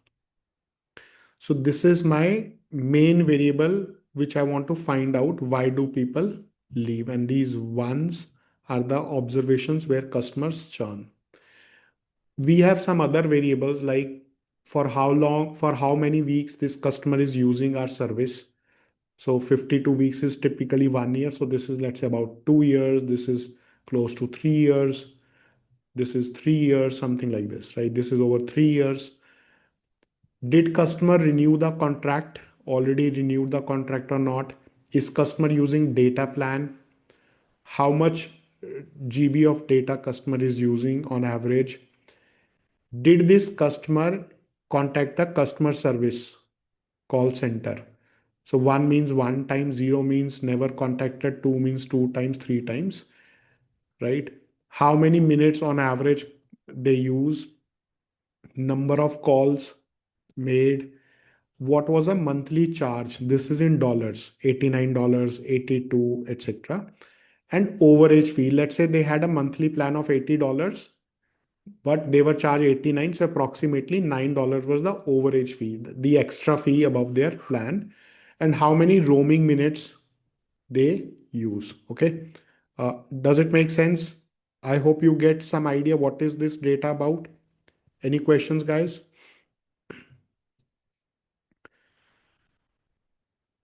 Okay. Now I'm going to Claude. And what we do here is something called role playing. So I'm asking my AI to act as an analyst for me.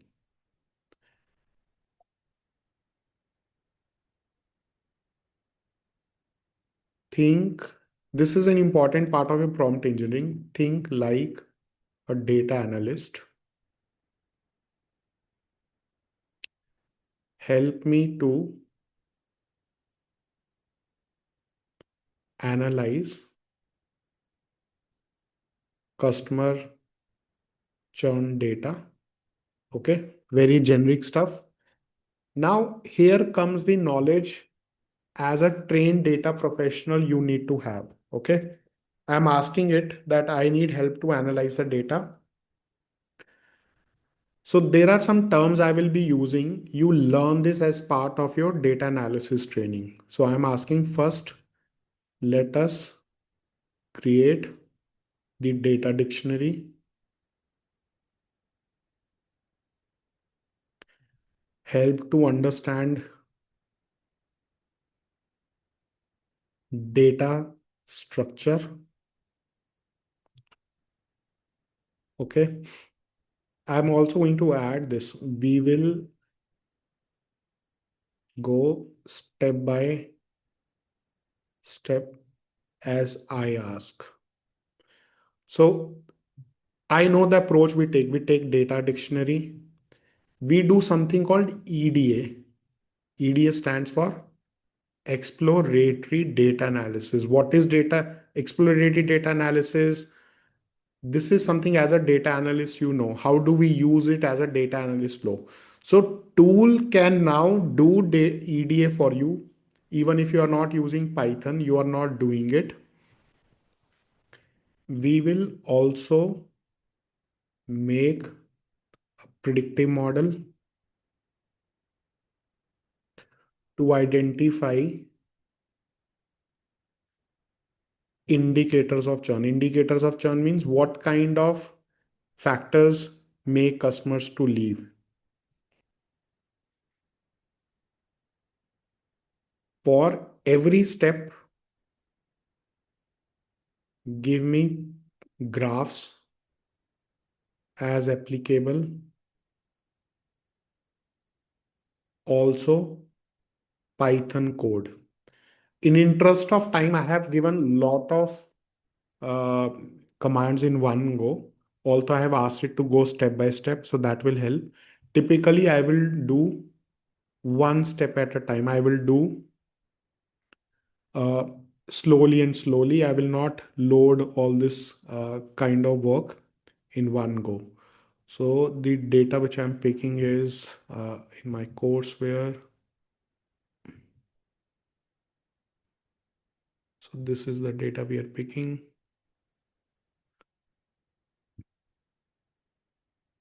So point to understand, tool is running for me, but I need to know the approach. I need to know what is the correct series of steps. I need to also infer what tool is running. So you would see tool is running this for me, but we will need to understand whether the output from the tool does make sense. Is it correct? Is there any business logic coming out of it? So that part also we will see next few minutes. How do we go about it?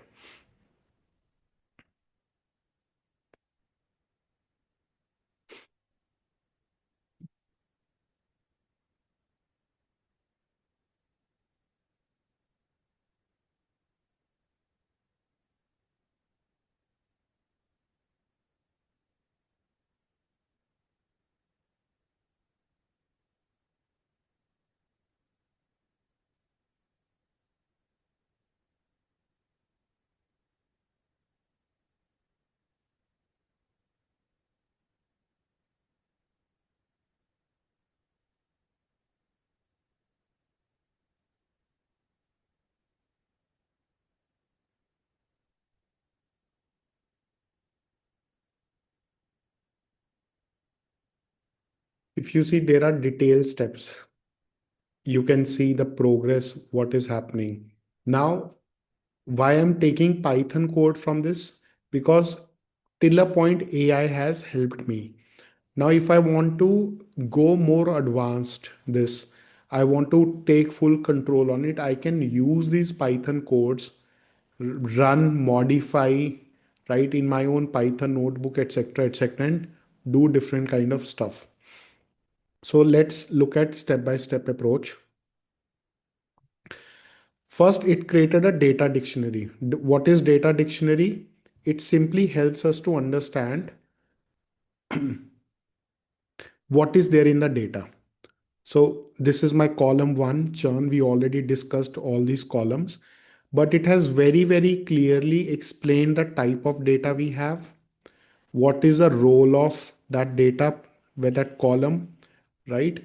What does it mean? I did not tell AI that 0 means customer hasn't churned, 1 means customer has churned. I did not tell any of this, right? But my AI model is intelligent enough to automatically understand this. However, as a data scientist, as a data analyst, I need to know that what it is showing, is it logical? Does this sound correct? Does this also relate to the business logic, or there is some problem? Now it has given some observations. There is a term it uses, class imbalance. Okay. You guys will not understand it correctly. This is the part of your learning that AI is running it for you. But what is class imbalance? You learn as part of your data analytics, data science training. How do we treat it? Okay. AI can do that for you, but you should know how do we treat it, or do you even want to treat it? Okay. So all these observations, how do you interpret it? Whether it is making sense or not, is it correct or not? That is available in AI, but the approach, the inference, and whether it is logical, does it answer the business question? That is the still, as a human, as an analyst, you are supposed to do. So, for example, right now, what we look at here, it has created a graph for me. Some of these graphs you will understand, some of these graphs you may not understand. Okay, like for example, this is this kind of graph which you see on my right side bottom, this is called box plot. So when you will learn basic statistical analysis, you will learn about these graphs. So AI is running the tool. Okay, how to interpret that output, that is still with you as an analyst or as a data scientist. You also see it has run something called descriptive statistics with a heat map. There is a step-by-step dictionary. What you see here is a Python code to create the dictionary. So for all these steps, we have everything in one go. What I'm asking for is run bivariate analysis with graphs. So bivariate means analyzing two variables together, understanding the relationship between two variables together. So knowing what to run, reading the analysis, drawing inference, right, is still human job. AI will not do everything for you, because even if it do, you do not know whether it is correct, whether it can be used by the business, okay, whether it is of any uh, use for actual business outcome which we want. That is going to be still with us. So this goes back to the original point we were discussing, that just knowing how to run the tool, Python, SQL, Excel, is not enough to get the job. Now it is that mindset, that what questions you ask from the AI, how do you interpret the output, how do you use the output, is the key skill which we need to get hired and progress in the data related job roles from 2025-26 onward.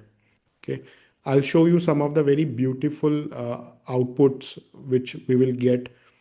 Trust me, anyone, if you talk to anyone, show this analysis, who has worked in analytics in a traditional sense on R, Python, etc., it takes about few hours, sometimes even 1 day, 1 week, depending on the date and the number of variables, to do this all task. Here we are doing everything within few minutes.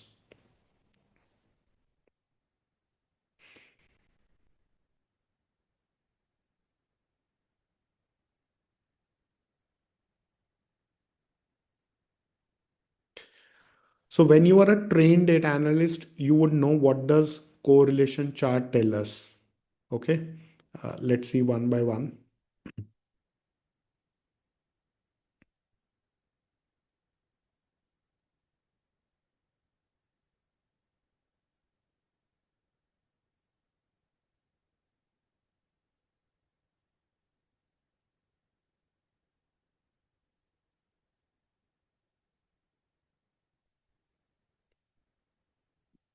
till last year, till couple of years back, we would typically write a lot of these things in Python manually.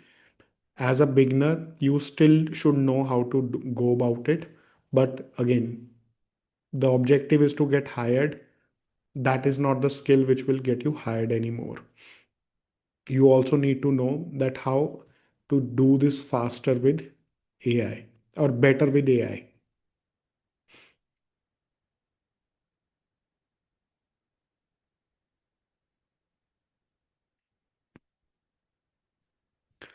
So here we have each of this analysis, bivariate analysis one by one, right? So for example, this is analysis is basically saying people who churn by contract. So people who have not renewed the contract, okay, 42% of them churn. People who have renewed the contract, only 11%, about 12% people of them churn. Here we see people who have data plan, only 9% people churn. People who have no data plan, right, about 17% churn. So one by one, it has gone, created the chart each by. So typically we have a also a kind of hypothesis that unsatisfied customers will call customer service more frequent if they have any issue, they have any problem. So what we see here, people who have made more than 2 3 calls to the customer care, right, most of them churn. So if you see here, it clearly shows that most of people who churn, right, have made multiple calls to the customer care. So all these graphs, all these charts you can see automatically created, and we have Python code available for all these charts in just few minutes. Now let me show you one intelligent part of it. So let's, as an analyst, I have an hypothesis. I suspect that people are calling customer care frequently because of overage fee. Let's say someone who had $80 plan, I show you that an example, were charged $90. Maybe they used roaming, they used extra data, whatever, because of overage usage. Let us test it through t-test. So what test I'm going to use here, I should know. Okay. How do I interpret it? That I should know and find out the other possible reasons why customer service calls are related to customer churn. So we saw that people who are calling customer multiple times, they are churning. Now I'm asking my AI to help me investigate it. So there is an hypothesis I have. If you see, it is complementing my thought process. It is automatically going to run the analysis in pretty much deep dive to find out whether my hypothesis is true or not. So again, it is me as a human who is thinking what should we do. AI is just assisting me and also reducing my manual coding, programming work, etc.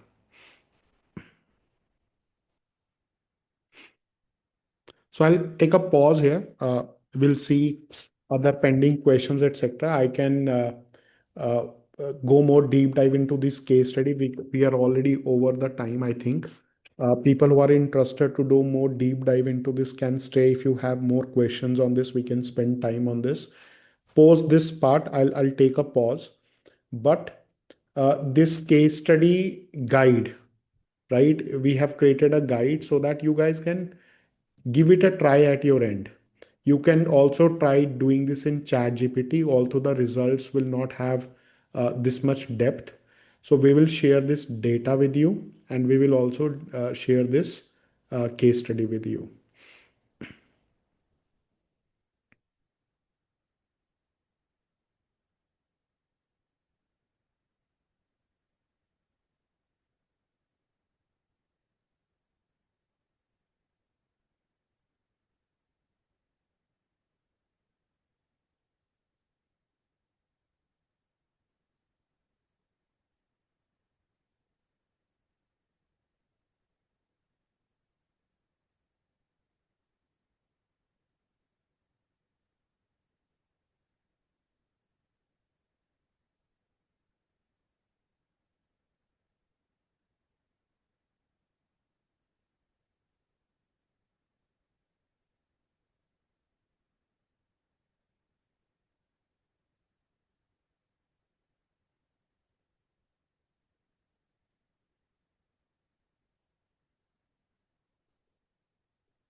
Okay, here is what I like most. Graphs, etc. I'm not going to yet. It has rejected my hypothesis. It says, Sumit, your intuition was logical, but data tells a different story. Here's a breakdown. So there is a very popular T test. It's a classical statistical test you will also learn as part of the course. Based on this test, my hypothesis fails. So people who have overage fee, they do not call like customer care a lot. Okay. So it has rejected it. There is a detailed analysis. There is also a graph to prove. So this is people low callers, only 0 to 2 calls. This is people who have made them more than 3 4 calls, right? The average overage fee for both of them is same, almost $10, right? So this rejected my hypothesis. Simple graph, of course, but you will learn it. You may not fully understand it yet. Then it is also drawing more insights,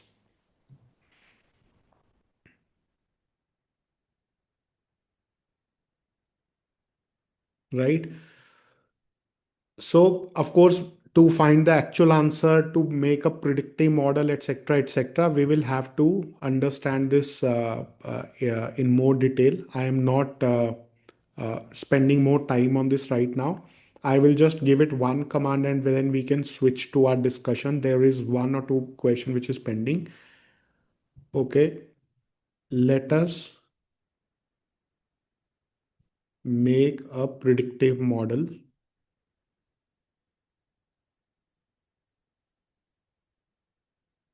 Use regression based method. So I wanted to try two type of predictive models. One is regression based. Other model I'm saying is machine learning based decision tree,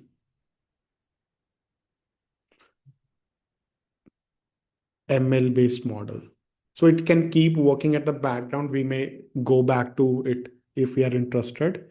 So I'm not spending more time on this, but you got the point that how much deep I want to do, whatever kind of statistical analysis I want to do, the value in just knowing the Python code is not there. The value is in, do you know how do you convert the data problem to a business problem? Do you know how do you convert uh, uh, the statistical output to the business output, right? So the focus shifts from executing the code to validating assumptions, interpreting the results, check the data quality, etc., right? So AI we can code for us, but we should conclude we should use AI as a tool to turn data into decisions, and what questions we should ask, where are our why, what is the next step, that as a human you should know. So this is what companies are looking for. Can you bring that mindset, which can work with AI and do the job now faster and better? So few questions here. Sabrish, we had one question pending in the Q&A window. I think it was answered, Sumit, Okay. regarding that anthropic thing. Yeah, but that I think we have answered now. Yeah. Yeah. Okay, perfect. Okay, I'll stop here. People who would have interest, we will go back to Claude to see what advanced models it is running. But I hope you get the point, how the role is changing. Focus from code execution to actual thinking and problem solving mindset. Okay. So I would highly encourage you guys to try this case study, no matter which tool you use. But at least you will learn, you will realize and feel fascinated that how things are changing. We are happy to share the data also and the case study guide also with you to work on it. Okay. Sabrish, over to you. Till anyone wants any specific questions to be answered related to Claude. Thanks, Sumit. Uh, yes. So, guys, few of you were asking uh, some details around the upcoming batches, right? So, I've shared that link as well. You can have a look at it. And few of you were asking about the mode of learnings we have. So, I would like to quickly share my screen. Yeah, I'll stop.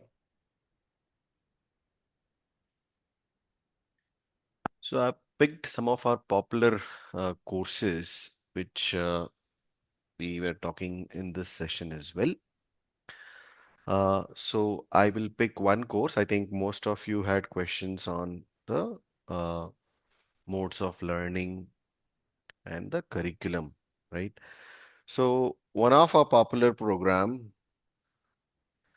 which we discussed in this program, in this session, and my team also would have suggested you, is our advanced certification in data analytics and AI, right?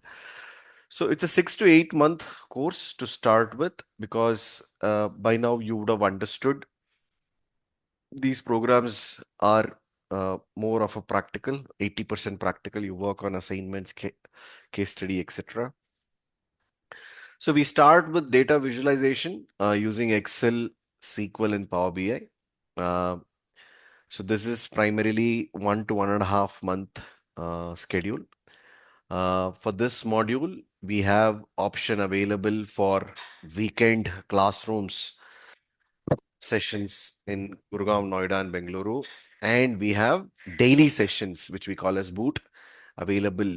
Uh, the schedule will be Monday, Tuesday, Thursday, and Friday for only for this module. And then we proceed towards data science using Python, right? Where we explain about Python libraries, basic statistics, etc. So that will be the second module. And this module is not available on weekdays. It's available completely weekends. You can either choose a weekend classroom in three of these locations, which I said, or you can attend live interactive online. So just to be sure, if you see these two modules are overlap in many of our programs, right? So whichever course that you pick, when these modules come, so you will have it only option of taking it weekdays for Excel, SQL, Power BI, and uh, data science using Python on the weekends, right? And then we proceed towards Gen AI on all the above modules, small plugins like what Sumit was just showing, something similar to that based on module wise. Once we are done, then we move towards applied AI with Python and agentic AI system, right? So all these modules, right, will be only available on live interactive online only, irrespective of whichever mode of learning you're taking as a whole program, right? So this will be the curriculum, and for every module, we have something called as building block videos. These are recorded videos. For example, let's say you're starting with Excel, then you will have some small building block videos just to go through. If you ask me if it's mandatory, it's not. But in our batches, I've seen 5 to 10% of people who have not seen Excel at all. Trust me. So for these people, and we have people coming from computer science background, etc. Who, I mean, today Excel has been very common. So we have those kind of audiences as well. So to keep it a balance, and for people who are very new and probably are going to learn Excel or something, we would suggest go through our building block videos. This is the meaning of building block videos. I think Kiran had asked this question. Yeah. So coming to the duration, as I said, it is 6 to 8 months, and internships are available for our all our flagship programs, advanced certification in data science, which we call as ACDS, and advanced certification in data analytics and AI, which is ACDA and AI. The internships are available. Certifications will be from NASSCOM, collaboration with Future Skills Prime, again, a government body under Ministry of Education and Technology Limited. And not only this, apart from your live theory sessions, let it be a daily or a weekend, we have a regular mentorship sessions or doubt clearing sessions happening throughout the week. Monday, Tuesday, Thursday, Friday, right? Morning and evening slots are available. So then you can just log in and you can interact with our mentor or a faculty who is available online and clarify all your doubts. In case, let's say, if you're not ready to wait till your uh, class starts as per the batch. So this is mentorship, again available for all modes of learning, whichever mode of learning you want to take. And I think Sumit has explained about the placement program assistance, the placement readiness program, and the placement guarantee as well. And I had shared a link as well for detailed terms and conditions as well. You can have a look at them, right? So now by now you would have understood we have three modes of learning. One is the classroom, which the prices are there. These are the prices that you're seeing is inclusive of taxes, right? So these are inclusive of taxes of that is 18% GST. So classroom is 68,440 and live online mode is 59,000. And we have a blended mode. Blended mode is one of our popular modes where this will be helpful for someone who's looking to finish the course at a faster pace, who doesn't have 6 months time minimum, right? And wants to finish at a faster pace. We give you the recorded sessions of the previous classes at one stretch, and you can fast track. Basically, the more you spend, the faster you finish. Two advantages, of course, yes, commercially cheaper than our classroom program. Plus, it gives an option for you to complete the program at a faster pace, right? I'm sure my team would have explained you, but still, few of you had these questions. I want to clarify. Great. So back to questions. I think Sumit is also waiting. If you guys have anything on the case study, uh, he might continue. I don't see any questions related. One moment. So Himaja is asking why BA does not include the agentic AI and Gen A. So primarily, Himaja, for our when we prepare the content, right, we have a close association with the industry. We have many companies share the job descriptions with us. So for a BA, right, for a business analyst, we have not seen majority of the companies ask for agentic AI skills, right? That is the reason we have put that in the advanced certification in data analytics. But yes, uh, If you see, by now you would have understood, if I add the Gen AI and applied AI here as well, it becomes our advanced certification data analytics program as well. But yes, if you are particular about it, we can work around that. Shouldn't be a problem. So we can have you can have a custom combination, business analytics and Gen AI. So you don't with business analytics, as Sabrish mentioned, from industry role point of view, agentic AI is not needed. So you can add business analytics with Gen AI if you want that.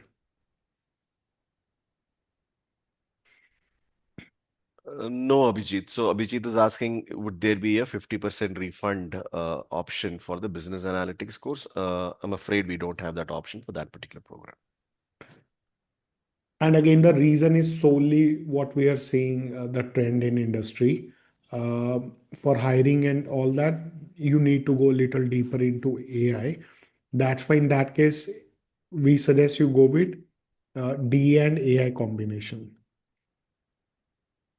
Rahul, yes, for full stack AI course, it is recommended that you come from either STEM background or you have any programming exposure.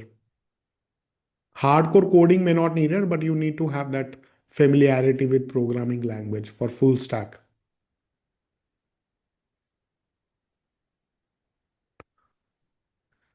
Shobit, of course, students do get job after BA course. That's why we have it, but depends what is your background, etc. If you're in touch with any of our team members, they would have suggested you the course accordingly.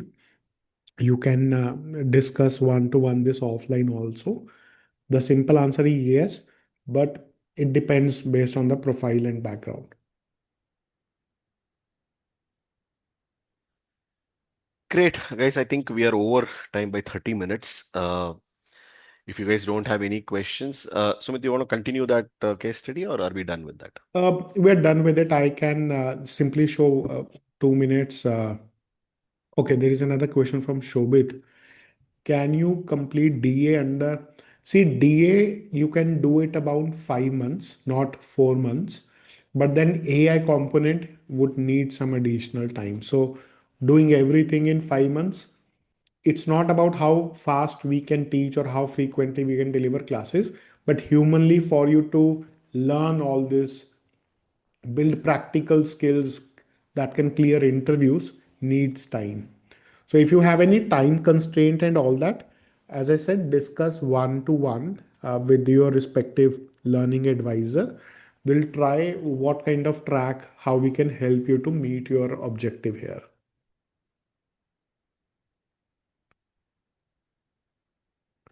So Abhijit, you will start going interviews while you are part of the PRP or have you completed your PRP, the placement readiness program.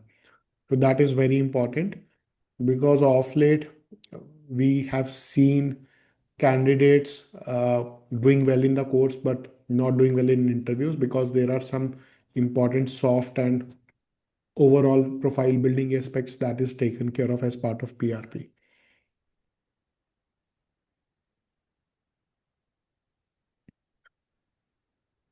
Yeah, it takes about 2 months, correct.